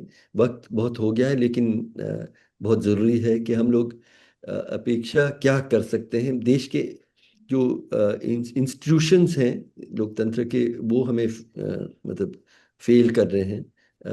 पॉलिटिकल ऑपोजिशन से हमारी अपेक्षाएं हैं कुछ हद तक, काफी हद तक पूरी नहीं हो पा रही हैं। देश का नागरिक क्या करे? जी हर्ष, मुझे लगता है कि सारी बातें जो अभी तक हुई हैं, they point towards the fact that हम बहुत ही गंभीर मोड़ पे खड़े हैं और बहुत सारी लेयर्स ऑफ प्रॉब्लम्स हैं। कॉम्प्लेक्स सिचुएशन है देश के अंदर, जहां पर जो पूरा कॉन्टेक्स्ट है वो कहीं पर एक सिंगल पार्टी जैसा की तरफ बढ़ता नजर आ रहा है। और पार्टियों को क्या करना चाहिए, उनसे क्या अपेक्षा होनी चाहिए, वो एक बहुत इम्पोर्टेंट मुद्दा है। पर याद रखने की शायद ये ज़रूरत है कि there can be no shortcut. And इसमें क्योंकि लोकतंत्र है और लोगों का सबसे, they are the biggest stake holders in this process, तो लोगों की भागीदारी और लोग क्या करें वो भी बहुत ज़रूरी है, which includes pressure on our institutions and the political parties. Yeah. तो जो इंस्टीट्यूशंस बनाए गए हैं इस पूरे तंत्र को चलाने के लिए, कि वो जनहित में काम करे, ना कि उन 9 परिवारों के हित में काम करे जिनके पास आज 50% हमारे देश की जो पूरी पूंजी है वो इकट्ठी हो गई है। ये भी जानते हुए कि पूरा एक तरीके से मीडिया, पूरा पैसे का जो तंत्र है वो एक जगह पे कंसंट्रेट हो गया है। ये सब कुछ जानते हुए मेरे ख्याल से बहुत ज़रूरी है कि लोग अपने हाथ में ये मेंटल उठाएं, वो लोग या उठाएं कि जो इंस्टीट्यूशंस बने हैं जिनका काम है कि लोकतंत्र सही से चले, चुनाव सही से हो, वो काम करें। अब हम देख रहे हैं कि हमने पूरी बात करी कि इलेक्शन कमीशन की सिलेक्शन जो कमिश्नर्स की है वो कैसे होनी चाहिए। सुप्रीम कोर्ट ने बड़ा लैंडमार्क जजमेंट दिया, लेकिन ये भी सच है कि वो जब कानून लेकर आई सरकार उस पूरी जजमेंट को ट्विस्ट करने के लिए, उसके तुरंत बाद फिर से लोग सुप्रीम कोर्ट पहुंचे और कहा कि ये तो आपने जो कहा उसके साथ कंप्लायंस नहीं हो रहा है। अभी तक सुप्रीम कोर्ट को समय नहीं मिला है उस याचिका पर सुनवाई करने के लिए। तो मतलब हम यहाँ पर बैठकर ऑपोजिशन पार्टीज पूरे देश में जाकर ये बात कह सकते हैं कि निष्पक्ष नहीं है चुनाव आयोग, जो चुनाव आयुक्त हैं उनकी जो अपॉइंटमेंट है वो सही नहीं हो रही है, जो सुप्रीम कोर्ट ने कहा है उसके अकॉर्डिंग नहीं हो रही। पर सुप्रीम कोर्ट का क्या रवैया है? उसी तरह से एसआईआर के मुद्दे पे ऑफ कोर्स सुप्रीम कोर्ट ने कुछ हमें दिखाया कि हाँ आप थोड़ा ट्रांसपेरेंटली काम कर लीजिए। कॉन्स्टिट्यूशनैलिटी जो है एसआईआर की, क्या इलेक्शन कमीशन को ये अधिकार है कि वो लोगों की नागरिकता अब तय कर सके, उसके ऊपर अभी तक कोई बात नहीं हुई है। और अब एसआईआर पूरे देश में शुरू करने वाली है इलेक्शन कमीशन, और सुप्रीम कोर्ट कह रहे हैं कि हाँ अभी हम सुनवाई करेंगे, अभी तो हम कुछ स्टे नहीं कर सकते एट दिस स्टेज। तो मतलब जब एसआईआर पूरे देश में हो जाएगा उसके बाद सुप्रीम कोर्ट शायद कॉन्स्टिट्यूशनैलिटी की बातें करना शुरू करेंगे और उस पर सुनवाई करना शुरू करेंगे। इलेक्टोरल बॉन्ड्स का मैटर, जिसके बारे में हम बार बार चिंता व्यक्त कर रहे हैं कि कैसे जो पूरा पैसा है, क्योंकि पैसे का खेल होता जा रहा है चुनाव, अगर ऑपोजिशन पार्टीज के पास, जो पूरी पार्टीज के पास मिला के जितना धन है उससे डबल पैसा एक पार्टी के पास होगा, तो मतलब क्या लेवल प्लेइंग फील्ड रह जाएगा। इलेक्टोरल बॉन्ड्स का इतना अच्छा जजमेंट, लेकिन 7 साल वेट करने के बाद पीएम केयर्स पे जो पूरा माउंट हुआ है चैलेंज, अभी तक सुनवाई उस पर कोई प्रॉपरली नहीं हो पा रही है। तो मतलब इंस्टीट्यूशंस जो हैं, इलेक्शन कमीशन की हम बात कर चुके हैं, जो सुप्रीम कोर्ट, जो न्यायपालिका है, जिसका काम है कि आप सही से लोकतंत्र प्रभावी हो, तरीका हो, बाकी इंस्टीट्यूशंस काम करें, उनका रवैया भी अगर आज हम देखें तो बहुत ही चिंताजनक दिख रहा है। I think part of resistance is not losing hope, and therefore हमें एज सिटीजन्स बहुत ज़रूरी है कि हम जो जो पूरा तंत्र है इसको हम सही से कहें कि चलें, और कहीं पर ये दायित्व लोगों पर भी आता है, और लोग ऐसा नहीं है कि ये काम नहीं कर रहे हैं। देखिए 2019 से ये बात चल रही है कि वोटर टर्नआउट जो है कैसे इंक्रीज हो जा रहा है सडनली। अभी भी आप देखिए कि महाराष्ट्र का चुनाव हुआ, हरियाणा का चुनाव हुआ, हाल ही में जो चुनाव होते रहे हैं उसमें सडनली जो लास्ट क्लोज ऑफ पोलिंग के टाइम पे on the day of polling जो फिगर देता है इलेक्शन कमीशन, वो कहते हैं कि इतने परसेंटेज वोटिंग हुई। उसके 2 दिन बाद 3 दिन बाद जो फाइनल वोटर टर्नआउट आता है दैट्स ह्यूजली डिफरेंट, बहुत जबरदस्त इंक्रीज हो जाती है उसमें।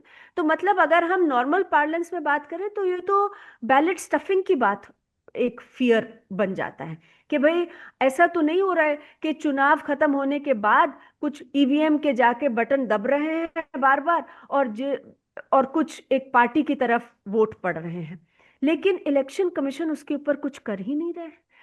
फॉर्म 17C जिसमें वोटर टर्नआउट लिखा होता है कि क्या होता है, election commission is sitting blatantly and saying हम नहीं देंगे फॉर्म 17C लोगों को, हम तो पोलिंग एजेंट को दे देते हैं। चुनाव तो जैसे पोलिंग एजेंट के लिए हो रहे हैं, पॉलिटिकल पार्टी के लिए हो रहे हैं, लोगों के लिए नहीं हो रहे हैं। तो लोगों ने दबाव एक बनाकर जरूर रखा है कि हम नहीं रुकेंगे, आप मना करते रहिए लेकिन हम तो वोटर टर्नआउट के लिए फॉर्म 17C मांगते रहेंगे। उड़ीसा में, अब हम पॉलिटिकल ऑपोजिशन पार्टीज की बात कर रहे हैं, बीजेडी, चलिए आप उसको ऑपोजिशन पार्टी कहिए चाहे नहीं कहिए, लेकिन बीजेडी ने चिट्ठी लिख के इलेक्शन कमीशन को कहा कि 30% इंक्रीज इन वोटर टर्नआउट हो रहा है। जो वहां के चीफ मिनिस्टर बने हैं मांझी, उनकी कॉन्स्टिट्युएंसी में 30% इंक्रीज हो गया वोटर टर्नआउट में। मतलब ये तो अनहर्ड ऑफ फिगर्स हैं, और election commission absolute number of voter turnout नहीं बता रहा है। आप बिहार ही देख लीजिए, कल तक कोई भी फिगर नहीं आई थी absolute number of voter turnout की कि कितने लोगों ने आकर वोटिंग की। कल कुछ फिगर्स डाले हैं इलेक्शन कमीशन ने, उसमें भी अगर आप डिस्क्लेमर पढ़ेंगे वो लिखा है कि ये स्टैट्यूटरी फॉर्म में से नहीं है। अगर स्टैट्यूटरी फॉर्म में कुछ डिफरेंट है तो that will be considered correct. तो लोगों को कैसे मालूम पड़ेगा कि एक्चुअली में हो क्या रहा है?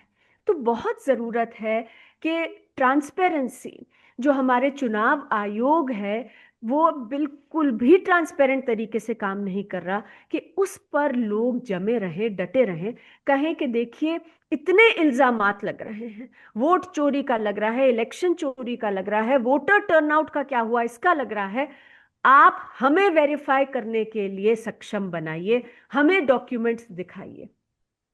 सीसीटीवी कैमरा, अगर महाराष्ट्र के चुनावों में इलेक्शन कमीशन चाहते हैं कि लोग ये माने कि 70 लाख लोग लाइनों में खड़े थे जिस समय पर पोलिंग खत्म हुई, तो लोग कह रहे हैं कि आप हमें सीसीटीवी कैमरा की फुटेज दे दीजिए, हम खुद देख लेंगे कि कितनी लाइनें लगी थी at the time of close of polls. अगर 5 बजे शाम को लाइन में लोग लगे हुए थे, उन्हीं को कूपन मिलना है, केवल वही वोट कर सकते हैं, बाद में तो कोई आ नहीं सकता वोट करने के लिए। तो people asked for photographs, people asked for CCTV camera footage कि आप हमें दीजिए, हम देख सकें। अब उस पर हमें मालूम है कि ज्ञानेश कुमार जी जो हैं वो कह रहे हैं कि नहीं नहीं, बहू बेटियों की हम वीडियो फुटेज नहीं दे सकते, फोटोग्राफ नहीं दे सकते, मतलब इस तरीके के बहाने बना रहे। पर कैन वी गिव अप? लोग क्या ये मांग रखनी बंद कर दें, ये बड़ा सवाल है। और आज जिस तरीके से काम चल रहा है, देखिए हरियाणा के चुनाव में बहुत लोगों को कंसर्न था कि गड़बड़ी ना हो, तो लोगों ने फॉर्म 17C मांगा, सीसीटीवी कैमरा की फुटेज मांगी, प्रिसाइडिंग ऑफिसर की डायरी मांगी, कुछ नहीं दे रहा था चुनाव आयोग। तो जाकर Punjab and Haryana high court में बात हुई। Punjab and Haryana high court ने कहा कि कॉन्डक्ट ऑफ इलेक्शन रूल के रूल 93(2) के तहत आप सूचना दीजिए लोगों को। इलेक्शन कमीशन ने यूनियन गवर्नमेंट के साथ मिलके rule 93(2) of the conduct of election rules को ही बदल दिया। मतलब सूचना नहीं दी, रूल बदल दिया। तो नजर तो साफ आ रहा है कि हो क्या रहा है। ये साफ पता चल रहा है कि जो चुनाव आयोग है वो किसी भी तरीके से सूचना लोगों तक ना पहुंच जाए, पुख्ता सूचना, उसका प्रयास करता जा रहा है। तो ऐसे में बार बार जो बात है वो न्यायपालिका पहुंच रही है, लोग ही लेकर जा रहे हैं। देखिए, पॉलिटिकल पार्टीज तो कुछ लेकर जा रही हैं, वो ठीक है, पर लोग लेकर जा रहे हैं ये मुद्दे।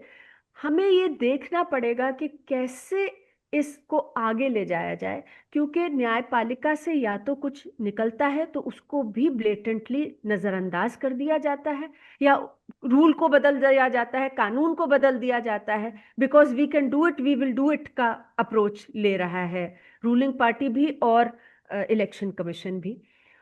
तो क्या लोगों के पास अब विकल्प रह गया है? हम ये भी देख रहे हैं कि कितने श्रिंकिंग स्पेसेस हैं और किस तरीके से लोगों के साथ रवैया होता है जब वो जाके सड़कों पर अपनी जगह लेते हैं लोकतंत्र में। अभी हाल ही में जो प्रोटेस्ट हुआ दिल्ली में पोल्यूशन को लेकर, AQI को लेकर, उसमें भी पुलिस का क्या रवैया रहा ये लोगों ने देखा है। तो ये एक्सपेक्ट करना कि लोग वेरी लार्ज नंबर्स में जमीन पर उतर आएंगे, वो भी मुश्किल है आज, मतलब नामुमकिन नहीं है, मुश्किल है। लेकिन मुझे लगता है कि लोग रुकने वाले नहीं हैं, लोग लगे हुए हैं। कहीं पर चुनाव आयोग से सवाल पूछने में लगे हैं, कहीं याचिकाएं सुप्रीम कोर्ट ले जाने में लगे हुए हैं, कहीं इकट्ठा होकर जमीन पर उतरने में भी लगे हुए हैं। लेकिन इसमें जरूरी है, मैं ये भी कहना चाहूंगी हर्ष, कि पॉलिटिकल पार्टीज अपना रोल सही से प्ले करें। I completely agree with Zoya कि इतना अनइवन प्लेइंग फील्ड है कि हम बहुत ज्यादा उम्मीद नहीं रख सकते। पर मुझे लगता है कि even within what they can do, they are not doing enough. अगर लोग सड़कों पे उतर सकते हैं, अगर लोग पुख्ता जानकारी मांग सकते हैं, why can't the political parties organize their machinery to do very basic things that need to be done?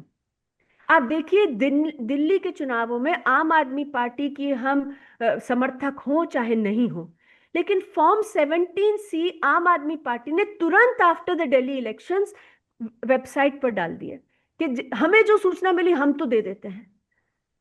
बाकी पार्टीज क्यों नहीं ये कर पाती कि ये इस टाइप की वोटर टर्नआउट की धांधली हो रही है, वो उससे चुनाव लूज कर रहे हैं, ये नजर आ रही है चीजें, क्यों नहीं वो अपने ऑर्गेनाइजेशन को कम से कम इतना तो काम करें कि जो भी एग्जिस्टिंग लोग हैं उनकी ट्रेनिंग हो, वो कम से कम खुद आके कहें कि जो सूचना हमारे पास है हम डाल रहे हैं। पॉलिटिकल पार्टी सड़क पे उतरे, आज लोग नहीं उतर पा रहे जिस तरीके से हमने देखा है भीमा कोरेगांव में, हमने देखा है दिल्ली रायट्स में, किस तरीके से पीछे पड़ रही है सरकार अपने पूरे इंस्टीट्यूशंस को लगाकर। पॉलिटिकल पार्टीज को समझने की जरूरत है, इट इज नाउ और नेवर। पॉलिटिकल पार्टीज को समझने की जरूरत है कि आज उन्हें जमीन पर, सड़कों पर उतरना पड़ेगा। इलेक्शन कमीशन को आप केवल प्रेस कॉन्फ्रेंसेस करके वापस नहीं जा सकते as if it's business as usual, आपको प्रेशर बनाना पड़ेगा। हमने देख लिया कि जब कानून आया to change the composition of the selection committee, section 16 जो है उस कानून का, उसमें ऑलरेडी रूलिंग पार्टी ने ये प्रावधान बनवा के पास करा दिया है पार्लियामेंट से कि for any action that any election commissioner or chief election commissioners does during their time in office, उनके खिलाफ कोई भी कोर्ट, कोई भी सिविल या क्रिमिनल प्रोसीडिंग एंटरटेन नहीं कर सकते। इतनी इम्यूनिटी दे दी गई है हमारे इलेक्शन कमिश्नर्स को by the ruling party and through the parliament now, unfortunately, क्योंकि पार्लियामेंट में भी हम देख रहे हैं क्या हाल है, ऑपोजिशन का कुछ कहने से कोई मतलब ही नहीं बन रहा है आजकल। तो जब ऐसा हाल है तो इम्पीचमेंट का प्रोसेस है, तो इम्पीचमेंट के लिए तो मांग तो करिए। मतलब political parties can't just come and से कि वोट चोरी हो गई है और उसके बाद हम घर जा रहे हैं, उसके बाद आप देख लीजिएगा, आप आके वोट कर जाइएगा, वो तो चोरी तो हो ही गई है वोट की। There has to be a commitment and an imagination that goes beyond just coming and telling us कि ये हो रहा है। लोग सुन रहे हैं, लोग कर रहे हैं, ऐसा नहीं है जमीन पे काम नहीं हो रहा है, पर पॉलिटिकल पार्टीज को जो करने की जरूरत है वो आज भी करती हुई हमें नजर नहीं आ रही है।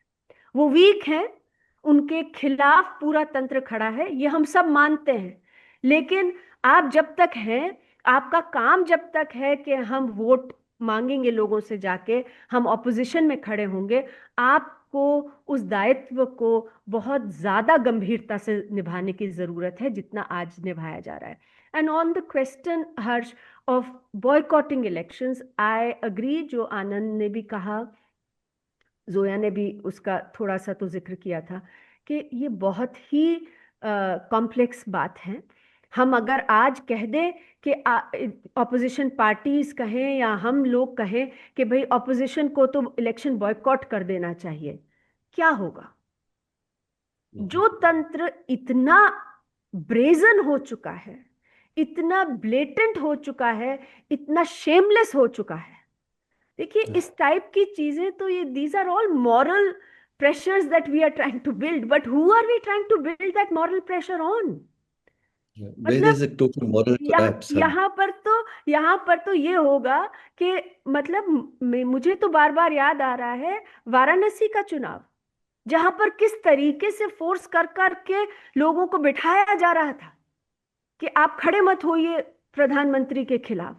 सूरत का चुनाव, जहां पर बीजेपी अनकंटेस्टेड जीत कर, किसी को शर्म नहीं आई, किसी ने ये नहीं कहा कि नहीं नहीं भाई चुनाव तो फिर भी कराइए, नोटा तो होना, ये सब बातें हम कर रहे हैं। कोई जहां पर इतनी मॉरल डेफिसिट हो रहा है, वहां पर हम ये कहें कि भाई नहीं आप चुनाव छोड़ दीजिए, क्योंकि लोगों को लगेगा या तंत्र में जो बैठे लोग हैं उन्हें शर्म आएगी, वो तो हमें होते नजर ही नहीं आ रहा है। तो मुझे तो शर्म तो लगता है है कि डर ये इस बात का है कि वो कहेंगे कि देखिए ये तैयार ही नहीं थे, इनको तो मालूम था ये हारने ही वाले हैं, ये तो अपना सिक्योरिटी डिपॉजिट बचाने के लिए भाग गए और चुनाव होगा। और मतलब this is something which I think we need to think also, look at international experience. अपने दाएं बाएं ही देख लें, बांग्लादेश में क्या हुआ, ऑपोजिशन पार्टीज ने बॉयकॉट किया चुनाव, but what happened? I mean I think these are very, we are at a very critical juncture. I think we do need to think out of the box also, but इतने हमारे देश में political scientists हैं, thinkers हैं, लेकिन जरूरत है ये देखने की कि आज कॉन्टेक्स्ट क्या है, आज इंस्टीट्यूशनल कॉन्टेक्स्ट क्या है, आज मनी पावर मशीन मीडिया सब एक तरफ खड़े हैं। तो ऐसे में जो भी हम सोचे करने की जरूरत है, उसे बहुत सोच समझ के कदम उठाना मुझे लगता है कि चाहिए। Zoya, thank you. आपने बहुत गहराई से और विस्तार से विकल्प दिए। मैं लास्ट एक एक line, I mean strictly one line because we are very overstretched. I think नागरिक की जिम्मेदारी ऐसे खतरे के वक्त में, हम एक चीज नागरिकों से कहना चाहें, मैं जोया से शुरू करूंगा, आप लोग 2 मिनट सोचना चाहें तो सोच लें। पर नागरिकों के इस हालत में आखिर अंत में we the people of India, हम भारत के लोगों ने ये संविधान अपने आप को दिया, अब बचाने का वक्त तो हमें ही है, नहीं जिम्मेदारी हमारी है। तो जोया आप कुछ बोलना चाहें, एक बात। देखिए, जहाँ 2 बातें अगर आप इजाज़त दें। एक तो जो इलेक्शन बॉयकॉट की बात है उस पर हमने कमेंट नहीं किया। मेरे ख्याल में इलेक्शन बॉयकॉट की बात तो बिल्कुल करनी ही नहीं चाहिए। मेरे ख्याल में वो, मुझे लगता है कि वो गलत है, इसलिए कि हमारे मुल्क में लोगों का बहुत एंथुजियाज्म है इलेक्शंस में, और ये कहना कि लोग वोट नहीं इसको एक्सेप्ट कर लेंगे। मैं दूसरी बात, election boycott multi party system में चल ही नहीं सकता। अगर 2 पार्टीज हैं या 3 पार्टीज हैं, जैसे बांग्लादेश में था या अमेरिका में था, एक मेजर पार्टी बॉयकॉट कर रही है तो चलिए ठीक है। हमारे यहाँ जहाँ 70-80 पार्टीज हैं, उसमें से 5 या 20 भी बॉयकॉट कर लें तो उससे इलेक्शन तो फिर भी होगा और उसकी लेजिटिमेसी में कोई कमी नहीं होगी। जहाँ तक एज अ सिटीजन हम लोग लोग क्या कर सकते हैं, वही कर सकते हैं कि हम लोग जो भी हमारा अलग अलग सबके की कॉलिंग है, और उस कॉलिंग में हम लोग अलग अलग चीज़ें करते हैं। मगर मुझे लगता है दो ही चीज़ें जो मैंने पहले भी कही, उसको हम रिइटरेट करेंगे कि एक तरफ से इंस्टीट्यूशनल रिफॉर्म के लिए कोशिश होनी चाहिए, और मोस्ट इम्पोर्टेंटली दूसरी बात यह है कि हमें फोकस अब करना चाहिए इकोनॉमिक इनइक्वालिटीज़ पे। देखिए 70 साल से 75 साल से हम लोगों ने सोशल इनइक्वालिटी पे फोकस किया, वो बहुत ज़रूरी था, और उस फोकस से हमारे मुल्क में बहुत तब्दीलियाँ हुई हैं, और बहुत अच्छी तब्दीलियाँ हुई हैं, जो पूरा अफर्मेटिव एक्शन प्रोग्राम वगैरह हुआ। मगर अब मेरे ख्याल में ये वक्त आ गया है जब हम लोगों को इकोनॉमिक इनइक्वालिटी और इकोनॉमिक एजेंडा, और जैसा मैंने कहा कि हम लोगों को फोकस करना चाहिए 4-5 universal economic rights: right to food, right to employment, right to education, right to pension, right to a kind of a disability allowance. ये 4-5 and healthcare, constitutionally right, right guarantee to healthcare. और economic agenda basically. देखिए सब लोग जो है बात करते हैं न्यो लिबरलिज्म की, मगर एक जो क्रिटिक होना चाहिए न्यो लिबरलिज्म का पॉलिटिकल पार्टीज की तरफ से बिल्कुल नहीं है। और उसमें मुझे लगता है जब तक हम इकोनॉमिक एजेंडा पे फोकस नहीं करेंगे, और मोबिलाइजेशन जो है, देखिए खाली वोट थेफ्ट पे मोबिलाइजेशन नहीं हो सकता है। वोट थेफ्ट को न सिर्फ सब्सटैंशिएट करने की ज़रूरत है, उसको लिंक करना है लाइवलीहुड से।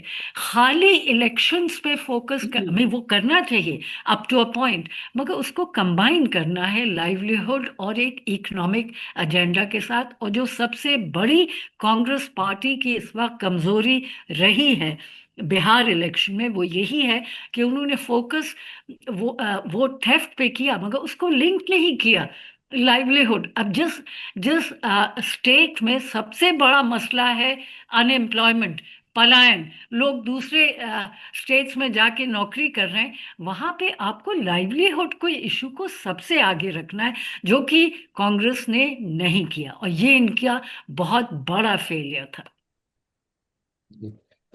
आई थिंक आनंद, अंजलि ने बहुत विस्तार में एक सिटीजन चार्टर एक तरह से सामने रखा। तो I think I give you the last word Anand. आप नागरिकों को क्या कहना चाहते हैं इस खतरे के वक्त में? नागरिकों को क्या कहें? नागरिक नागरिक होते हैं, नागरिक जो कर रहे हैं वो कर ही रहे हैं। लेकिन मेरे ख्याल से नागरिकों ने भी जागना चाहिए। उनको ये ऐसा दिलाने की जरूरत या भूमिका जो होती है, वो जो पॉलिटिकली एनलाइटेड लोग हैं या उनके विपक्ष है अपने सिस्टम में, उनकी होती है कि जो चल रहा है देश में वो बहुत खतरनाक है। जो जो हमें असिमेट्री की बात की है कि विपक्ष बहुत ही कमजोर है, तो ये कॉन्टेक्ट बना दिया है। लेकिन सवाल ये आता है कि उन्होंने वो बनने दिया। बीजेपी जब पावर में आई तब वो कोई बहुत स्ट्रांग नहीं थी। सभी को पता है कि ग्लोबल कैपिटल उनके साथ है। सारा ये है, और उस तरह का ये था माहौल, लेकिन उन्होंने अपनी ताकत खुद जमा दी और विपक्ष तब चुप रहा था। तो इस प्रक्रिया में विपक्ष की भी मगर देखिए भूमिका आनंद, वही है। बीजेपी के साथ आरएसएस है, और किसी पॉलिटिकल पार्टी के पास ऐसा ऑर्गेनाइजेशन नहीं है। तो हमें ये कभी नहीं भूलना चाहिए कि यही एक सबसे बड़ी, क्योंकि अगर आप आरएसएस को हटा दीजिए तो फिर बीजेपी मेरे ख्याल में इतनी जानदार और दमदार और पावरफुल पार्टी नहीं हो सकती। नहीं वो, लेकिन जहाँ टू था बीजेपी, आरएसएस का जन्म हुआ 1925 में, और तब से लेकर 2014 तक उनका क्या हालत था वो सभी को मालूम है। ओके। तो इसके बावजूद, और स्ट्रैटेजी की हम जब बात करते हैं तो बात ये होती है कि जो भी हालात है देश में उसको मद्देनजर रखते हुए हमें स्ट्रेटेजाइज करना होता है। तो विपक्ष की बात है, अगर उन बीजेपी को काउंटर करना है तो आरएसएस जैसा ऑर्गेनाइजेशन उसके लिए भी उनके पास आंसर होने चाहिए, और वो तो it's given thing. So we cannot claim that something has happened and we are helpless. So that is no strategising. हर कोई सवाल होता है, उसका जवाब भी उसी के साथ रहता है. उसको ढूंढने की जरूरत होती है, वो स्ट्रेटेजी होती है. तो विपक्ष, जब हम विपक्ष को दोष देते हैं तो सवाल आता है कि विपक्ष ने ये सारी चीजें जानी नहीं. तो ये बातें हैं. अभी जब नागरिकों का सवाल आता है तो नागरिकों ने मेरे ख्याल से ज्यादा सतर्क होकर विपक्ष को भी जगाने की जरूरत है. अभी उल्टी चीज करनी पड़ेगी नागरिकों को, कि विपक्ष को उसको एक्टिवेट करना पड़ेगा कि तुम ये करो. और उसी तरह से हम बीजेपी को अपोजिशन तैयार कर सकते हैं. और तो कुछ और तो कुछ रास्ता नहीं दिखाई दे रहा है, बिकॉज मेरे जो, ख्याल में एक ऑपोजिशन जागो प्रोग्राम करना पड़ेगा सिटीजन्स को। हाँ, अपोजिशन जागो प्रोग्राम ऑपोजिशन करना ही जागो, यही पड़ेगा. एक एक वो कर दीजिए। और मैंने आप मैं एक्चुअली बोलना चाह रहा था, लेकिन आपने बोल दिया. वो बात बहुत मुझे अच्छी लगी कि यहाँ पे जो इलेक्शन सिस्टम है उसको अभी प्रॉब्लमेटाइज करने की बहुत ही जरूरी है, सख्त जरूरी है. और पीआर सिस्टम का एक प्रॉपर्टी है कि that is a customisable system. अपने देश के जो हालात है उस तरह एग्जैक्टली से हम एग्जैक्टली। कस्टमाइज कर सकते हैं. और उसमें एक्चुअली अभी जो टेक्नोलॉजी का एडवांस हुआ है, अब मैं लिख रहा हूँ उस पे काफी कुछ, जो आज शायद आ जाएगी. तो even technology could be used for that to make it more sort of object driven. तो ये बातें, बहुत सारी बातें हैं, लेकिन जो हमें बुनियादी बातें हैं उस पे ज्यादा ये करना पड़ेगा कि ये जो मॉन्स्ट्रस सिस्टम बन गया है इस देश में, उसको डिसलॉज कैसे करें. तो ये पहला चैलेंज तो ये है. तो हमें लगता है कि हमारे गिवन सिस्टम में जो अपोजिशन की भूमिका है वही एक चारा बच जाता है. अब सही है कि कोई दूसरे विकल्प नहीं है, तो अपोजिशन ने ही उसको उस ढांचे में ये जो मोर्चा है वो संभालना पड़ेगा. तो नागरिकों को मेरे ख्याल से वही करना है, जो कि विपक्ष को जगाना है, विपक्ष को स्ट्रांग कराना है, ताकि वो डायलेक्टिकली कुछ तो भी बात बने इन कोर्स ऑफ टाइम. अंजलि, मेरे ख्याल में यही हर्ष, इस प्रोग्राम की समरी यही निकली, विपक्ष जागो प्रोग्राम। या विपक्ष जागो प्रोग्राम. अंजलि, वही में आप जो काम भी करते रहते हैं, विपक्ष और जो इंस्टीट्यूशंस हैं, इनको जगाना, उनकी जिम्मेदारी का एहसास दिलाना, इसमें एक लाइन और आप जोड़ना चाहें और फिर then will end. I think Harsh, जो सारी बातें हुई हैं यही स्पष्ट है कि लोकतंत्र में पीपल आर सॉवरेन, एंड जी. जो पूरा चुनावी प्रक्रिया है वो लोगों के लिए हो रही है. और मुझे लगता है कि people have to realise that, and they have to understand कि आज जो हालात हैं उसमें बहुत ज़रूरी है कि लोग अपनी भूमिका को केवल एक बार 5 साल में जाकर वोट करने तक ना देखें. जो पूरा तंत्र है, वो चाहे हमारे इंस्टीट्यूशंस हो, चाहे हमारी पॉलिटिकल पार्टीज हो, अपोजिशन पार्टीज हो, उन्हें जवाबदेह बनाने के लिए लोगों को काम करना पड़ेगा.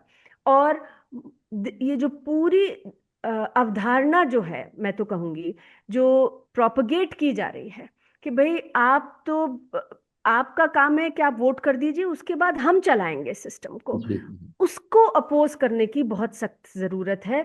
हमारा इलेक्शन कमीशन जो कह रहे हैं कि देखिए आप हम पे ट्रस्ट करिए, हम सब सही से कर देंगे, आपको क्या जरूरत है कागज देखने की, आप आके वोट कर गए, अब आप जाइए, आप आके आपने अपना नाम चढ़वा दिया एसआईआर में, चढ़ा नहीं चढ़ा, आप जाइए. ये सारी चीजें जो है, इसके विरोध में लोगों को खड़ा होना पड़ेगा. हमने देखा कि किस तरह से इकोनॉमिक इनइक्वालिटी की बात की है जोया ने. मतलब इलेक्शन कमीशन अलाउ कर रहे हैं कि 10,000 रुपए 1 125 करोड़ महिलाओं तक पहुंचे. मतलब कितनी फैमिलीज हो गई वो उन नहीं, तक पहुंचे. पहुंच गए राइट बिफोर इलेक्शंस अलाउ कर रहे हैं, और साथ में ये प्रॉमिस कि 2 लाख रुपए भी आने वाले हैं. मतलब 15 लाख रुपए की तो खैर हमने बात पहले सुनी थी, अब ये 2 लाख रुपए आने वाले हैं, 10,000 पकड़िए. ये बात अलाउ की जा रही है इलेक्शन कमीशन द्वारा। ट्रेन्स चली, स्पेशल ट्रेन्स रन हो रही हैं बीजेपी के वोटर्स को लाने के लिए बिहार में। उस समय पे इलेक्शन कमीशन का कोई उसमें जवाब नहीं है, कोई हस्तक्षेप नहीं है। फ्रंट पेज एड्स आ रहे थे जिस दिन फर्स्ट फेज ऑफ इलेक्शन था, हर एक न्यूज़पेपर में, मेन न्यूज़पेपर में front page ads asking for BJP के लिए वोट्स। और इलेक्शन कमीशन से नॉट अ चू from the election commission. Reality is के लोगों को कहीं पर कम से कम इन बॉडीज को तो जवाबदेह बनाने का तरीका ढूंढना ही पड़ेगा। और उसमें सबसे जरूरी है कि हम कहें कि आप जो कहते हैं, जो करते हैं, जो रिकॉर्ड है हमारे सामने रखिए। हम आपकी बात क्यों माने, हम तो खुद देखकर हम तय करेंगे। जो डिमांड फॉर ट्रांसपेरेंसी है, डिमांड फॉर अकाउंटेबिलिटी है, उसे मुझे लगता है कि जारी रखना पड़ेगा। क्योंकि ये जो पूरा अंडरस्टैंडिंग है has to be built on the fact कि ये सब कुछ लोगों के लिए हो रहा है, और लोग इसमें अगर सॉवरेन नहीं हैं तो इसका कोई पॉइंट नहीं रह जाता। थैंक यू, शुक्रिया। मेरे ख्याल में सब बातों की का सार यही मुझे दिखता है कि लोकतंत्र इतने बड़े खतरे में खड़ी है, तो एक शांतिपूर्ण जन आंदोलन की ही ज़रूरत है। वही लोकतंत्र को बचा सकता है। और हमारी और opposition parties, election commission, judiciary से जितनी कोशिश हम करते रहें, लेकिन अंत में एक शांतिपूर्ण जन आंदोलन ही इस लोकतंत्र को बचा सकेगा। यही मुझे लगता है कि इस बातचीत का सार है। जोया, आनंद, अंजलि, आप लोगों ने इतना वक्त दिया, बहुत गहराई में बातों को हमारे सामने उसका विश्लेषण किया। बहुत आभारी हूँ। और देखें हम कि आगे चल के लोकतंत्र किस दिशा में जाती है हमारे देश में, और हम भारत के लोग उसके बारे में क्या करते हैं, यही हमें देखना। शुक्रिया, जय हिंद। बहुत बहुत शुक्रिया। Thank you. Thank you, thank you.